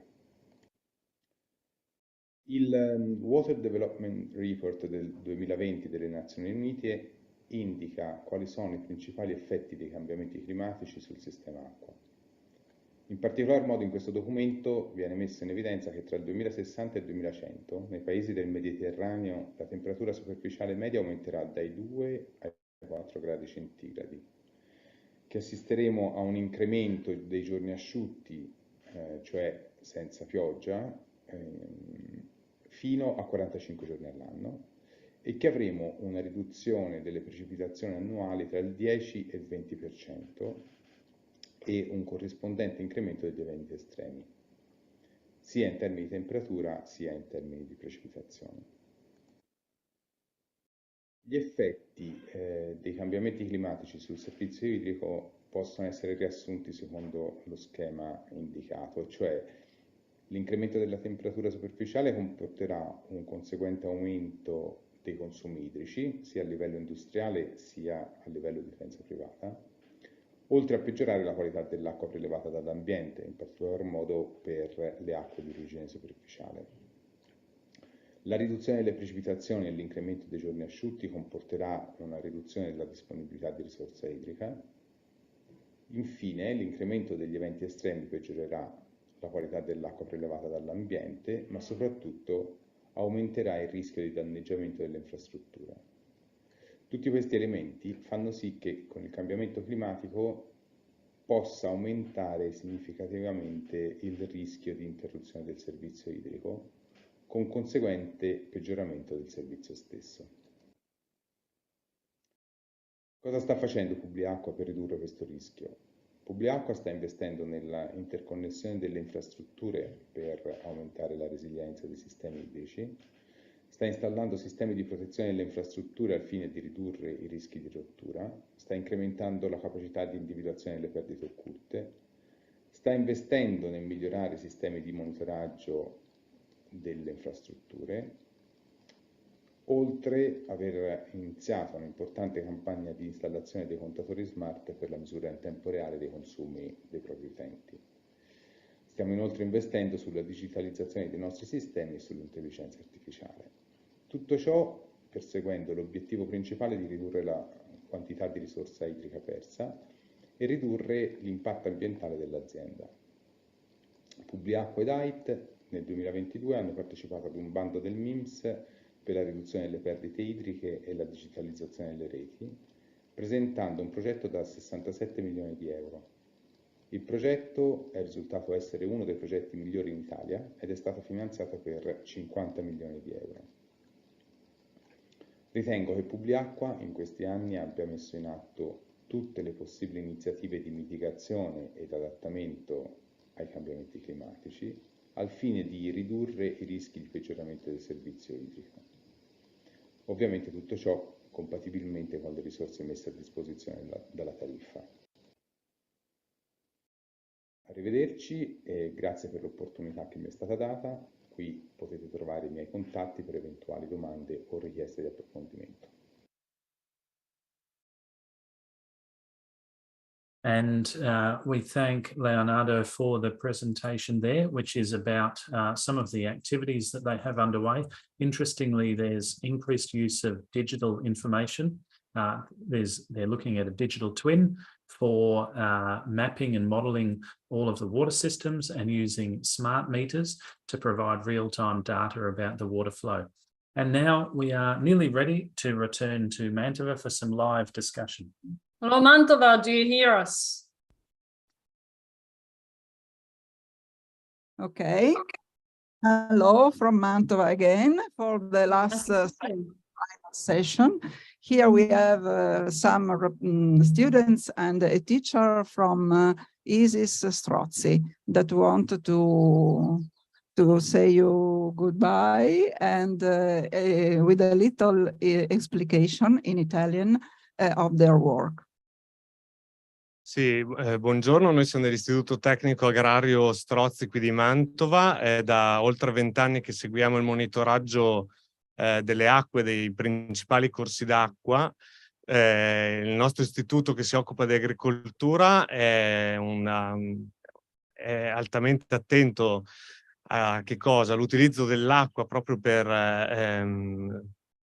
cercare di utilizzarla al meglio possibile. Facciamo monitoraggio del fiume Mincio, dei laghi di Mantova. Le analisi fatte oggi dai ragazzi con i kit da campo hanno verificato che ci sono alte concentrazioni, per esempio, di nitrati all'interno dell'acqua, probabilmente dovute ai reflui zootecnici che provengono dalla distribuzione dei liquami del letame. Anche con la temperatura siamo leggermente altini rispetto alle medie stagionali, ma teniamo sempre monitorato durante tutto l'anno con diversi campionamenti lungo tutto il corso del fiume.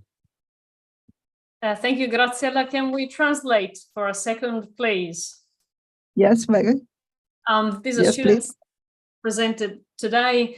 They did live monitoring of the river and lakes water quality where they are, and they found elevated markers that typically indicate wash residue from agricultural fertilizers. Is that correct, Graziella? Hello, see, yes. Also, they monitored today the water, yes. And they say pity the water temperature is very high today. And also the nitrates concentration is a little bit high. So, Sandro. We are happy to introduce you Dr. Francesco Gollini and Dr. Francesco Sabatini from CNR Institute for Bioeconomy. Prego, Francesco. Yes, we have been interviewed actually before, and for us, I mean, it's very important to be here also because we work in agriculture and the use of sustainable use actually of water in agriculture. And our last message for this wonderful day is that we have to invest, everybody, even the farms, for instance, but also public institutions, to invest in smart technologies to make the water use more optimized for agriculture, especially for agriculture, but also, yeah, obviously more sustainable. What else? So smart technologies are already in commerce, it's on trade, and the resources and also more knowledge in the sector of research is also very important to even to improve what we already know. But then we have to transfer all this knowledge into the field. So it's very much important. We need to spread these technologies and this knowledge. This one. Yes, I totally agree with what Francesca said, and it's important also the importance to have this event like this and the possibility to have contact with the students, teachers, and so we have take the occasion to exchange our experiences, and so it's very important events like Fiumi di Primavera. Thank you again. Thank you all. And the last but not, we have a special guest from Regione Lombardia, Office of Mantova. Prego, ti presenti. Thank you, everybody. I am Sabrina, and with my colleague Carla and Fabrizio, I've been here today. Very, very happy to be here again together in 2023 after some year of stop. We work for Regione Lombardia, and today we were given some information about policies and actions Regione takes towards climate change, to protect the environment and for sustainability. We also represent an information point for European Commission.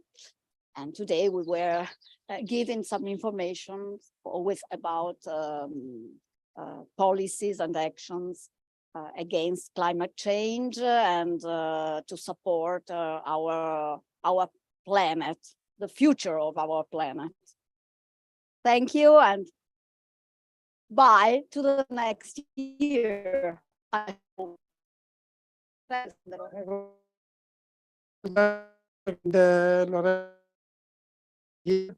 To say hello to you.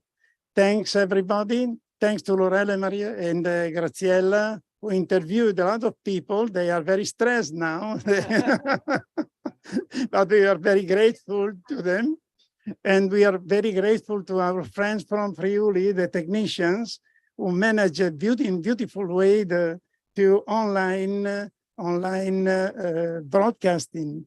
And we are saying to you, see you next year.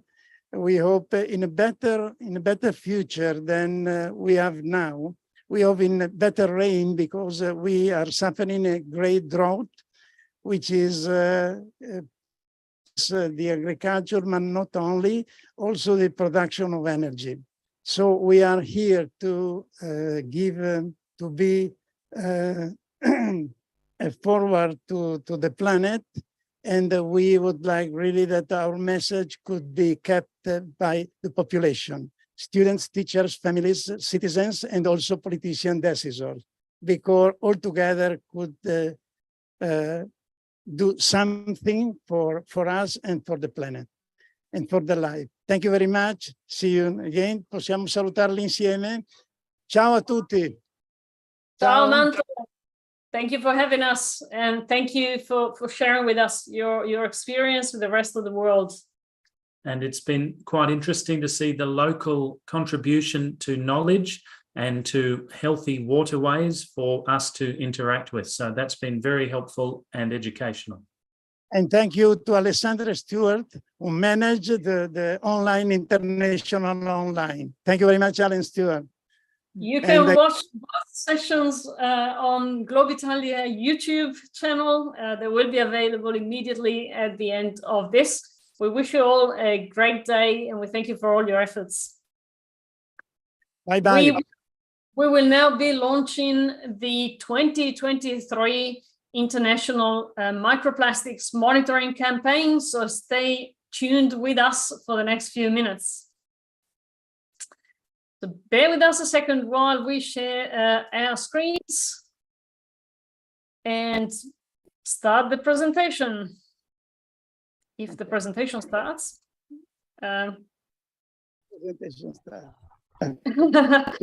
We'll start it manually. We're launching again the microplastics monitoring campaign this year. It's an event that is repeating for the second year in a row. It's been fantastic success the previous year. What we're looking for are microplastics. And what you can see in some of these images, which have been taken over the last couple of years, is that many different schools with a broad variety of ages and locations have participated in this very useful and informative activity to try to understand the presence, the nature and the makeup of microplastics and microfibers within water bodies that are important to them. You can see lots of students of lots of different ages. There's lots of places that have joined this campaign.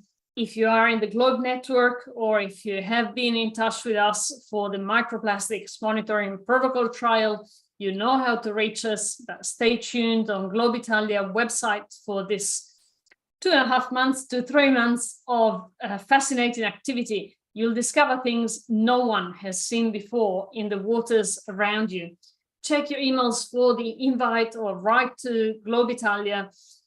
Look out for the campaign checklist. Make sure you submit your paperwork by end of May or start of June, because we're here, we're ready for you. We're here to take your data and process it and reveal the invisible that is hiding in our waters, so that one day we can make the waters better and stop polluting them. If we don't see these things, we will not realize that we're polluting our waters thoroughly and truly with everyday lives, as we have seen some of the students demonstrate to us. And on this, we would like to close. We have had a lot of insight today shared by participants on the ground, and we've been so lucky to have a double feed, which allowed us to be on the ground with them. But we also had international contributions from many different countries. We've seen Taiwan, we've seen Croatia. So there's a lot of people worldwide who contributed, even from the US and Ireland, to making today a special day. What we are missing is the contribution from some colleagues that did participate last year. And we think of them today because in Ukraine, they would love to join us today again, but they are unable to do so, unfortunately. To close, there's a lot of work to do, Stu. There is a lot of work, but as the team at Terry has shown, with a bit of planning and coordination, a lot of results and information can come. So like we've seen from our colleagues in India, we encourage anyone who's interested to contact us and then participate through the coming year. Every little bit of information will be shared with every other participant, and so it really can help broaden the knowledge about microplastics within our waters. Thank you, everybody, for being with us, that you're watching live or afterwards, because it's probably nighttime where you are. We thank you all for your participation from truly all over the world. Have a great day, everybody. Bye-bye, Mantova. Lovely to see you all. Thank you for your contribution.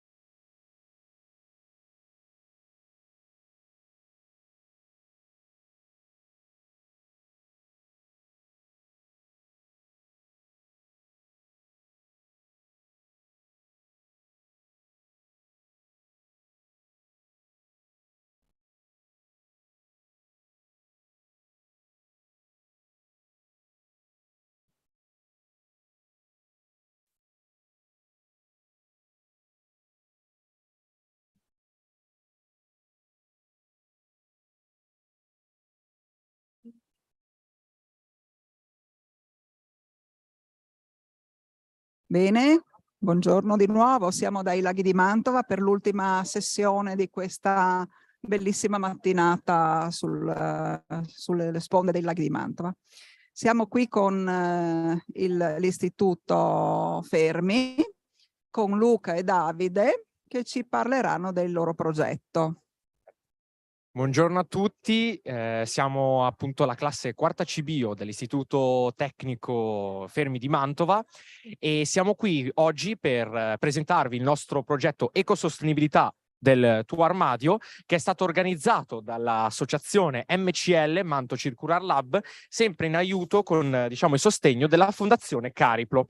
L'associazione MCL diciamo che è un'associazione che aiuta gli studenti nei loro percorsi formativi con progetti e eventi internazionali che trattano di tematiche scientifiche, artistiche, attuali e sostenibili. Ringrazio anche tantissimo la dottoressa Valentina Ferrarini perché è venuta nei nostri laboratori scolastici, ci ha insegnato tutte le sue conoscenze che ha acquisito negli anni di esperienza del suo lavoro e ci ha fatto imparare e acquisire tutte le competenze che servono a noi per affrontare il nostro progetto da noi eseguito. Ok, ciao a tutti, io sono Davide, sono appunto della quarta CBio dell'Istituto del Fermi. Oggi con grande piacere vi presentiamo il nostro progetto che prende il nome di Ecosostenibilità del nostro armadio. E noi abbiamo creato questa specie di colorante per i tessuti che appunto di cui sono composti i nostri vestiti negli armadi delle case e lavoriamo soprattutto sull'ecosostenibilità. Difatti il nostro settore è sulle scienze naturali, sulle biotecnologie. Abbiamo pensato appunto quest'idea grazie ai nostri professori e lavoriamo appunto su delle materie prime che sono totalmente naturali e che sono reperibili come per esempio foglie o rami o alberi e piante e grazie a questi riusciamo a costruire questo colorante o questi inchiostri totalmente ecosostenibili a impatto zero.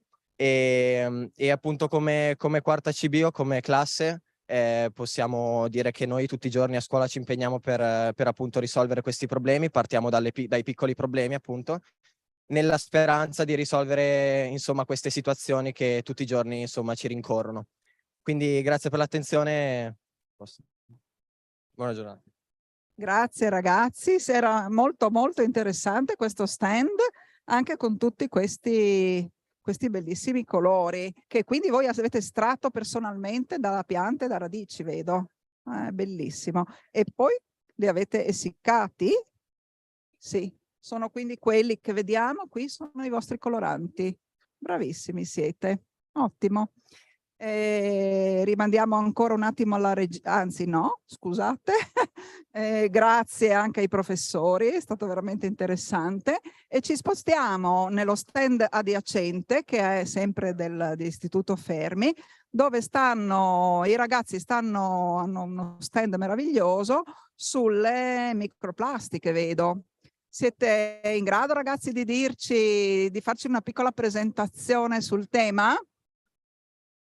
Chi troviamo qui Vediamo se troviamo qualcuno. Ecco, ci spiegate che cos'è questo laboratorio sulle microplastiche? Praticamente noi preleviamo l'acqua da laghi o fiumi, la filtriamo e il residuo rimane sul nostro filtro. Scriviamo le coordinate, lo osserviamo al microscopio e facciamo un sommario dove scriviamo tutti i microrganismi e le microplastiche che abbiamo trovato nell'acqua. È un lavoro semplice oppure avete incontrato qualche difficoltà? Di base il procedimento è relativamente semplice, c'è solo da prestare molta attenzione all'analisi e saper riconoscere e distinguere le microplastiche dalle altre eventuali impurità. E questi risultati che poi voi ottenete, come vengono utilizzati? Diciamo che sono abbastanza allarmanti perché indicano che la condizione delle nostre acque non è molto buona, è molto inquinata e diciamo sono pubblici, quindi a disposizione di tutti. Tra l'altro ci siamo anche portati diversi siamo portati diversi campioni, come si vede lì sotto, già filtrati, però tra l'altro abbiamo anche stamattina proprio prelevato poche ore fa un campione di acqua esattamente da qua davanti. Infatti abbiamo trovato diversi filamenti di colore rosso, quindi palesemente microplastiche di derivazione magari dalle lavatrici o comunque così, anche proprio qua davanti al nostro stand. Quindi insomma, come si può notare, soprattutto al lago inferiore la situazione è abbastanza grave. Ho capito, siete delle sentinelle ambientali, quindi ecco, in grado di fare anche questo tipo di monitoraggio. Va bene, vi ringraziamo e passiamo alla regia.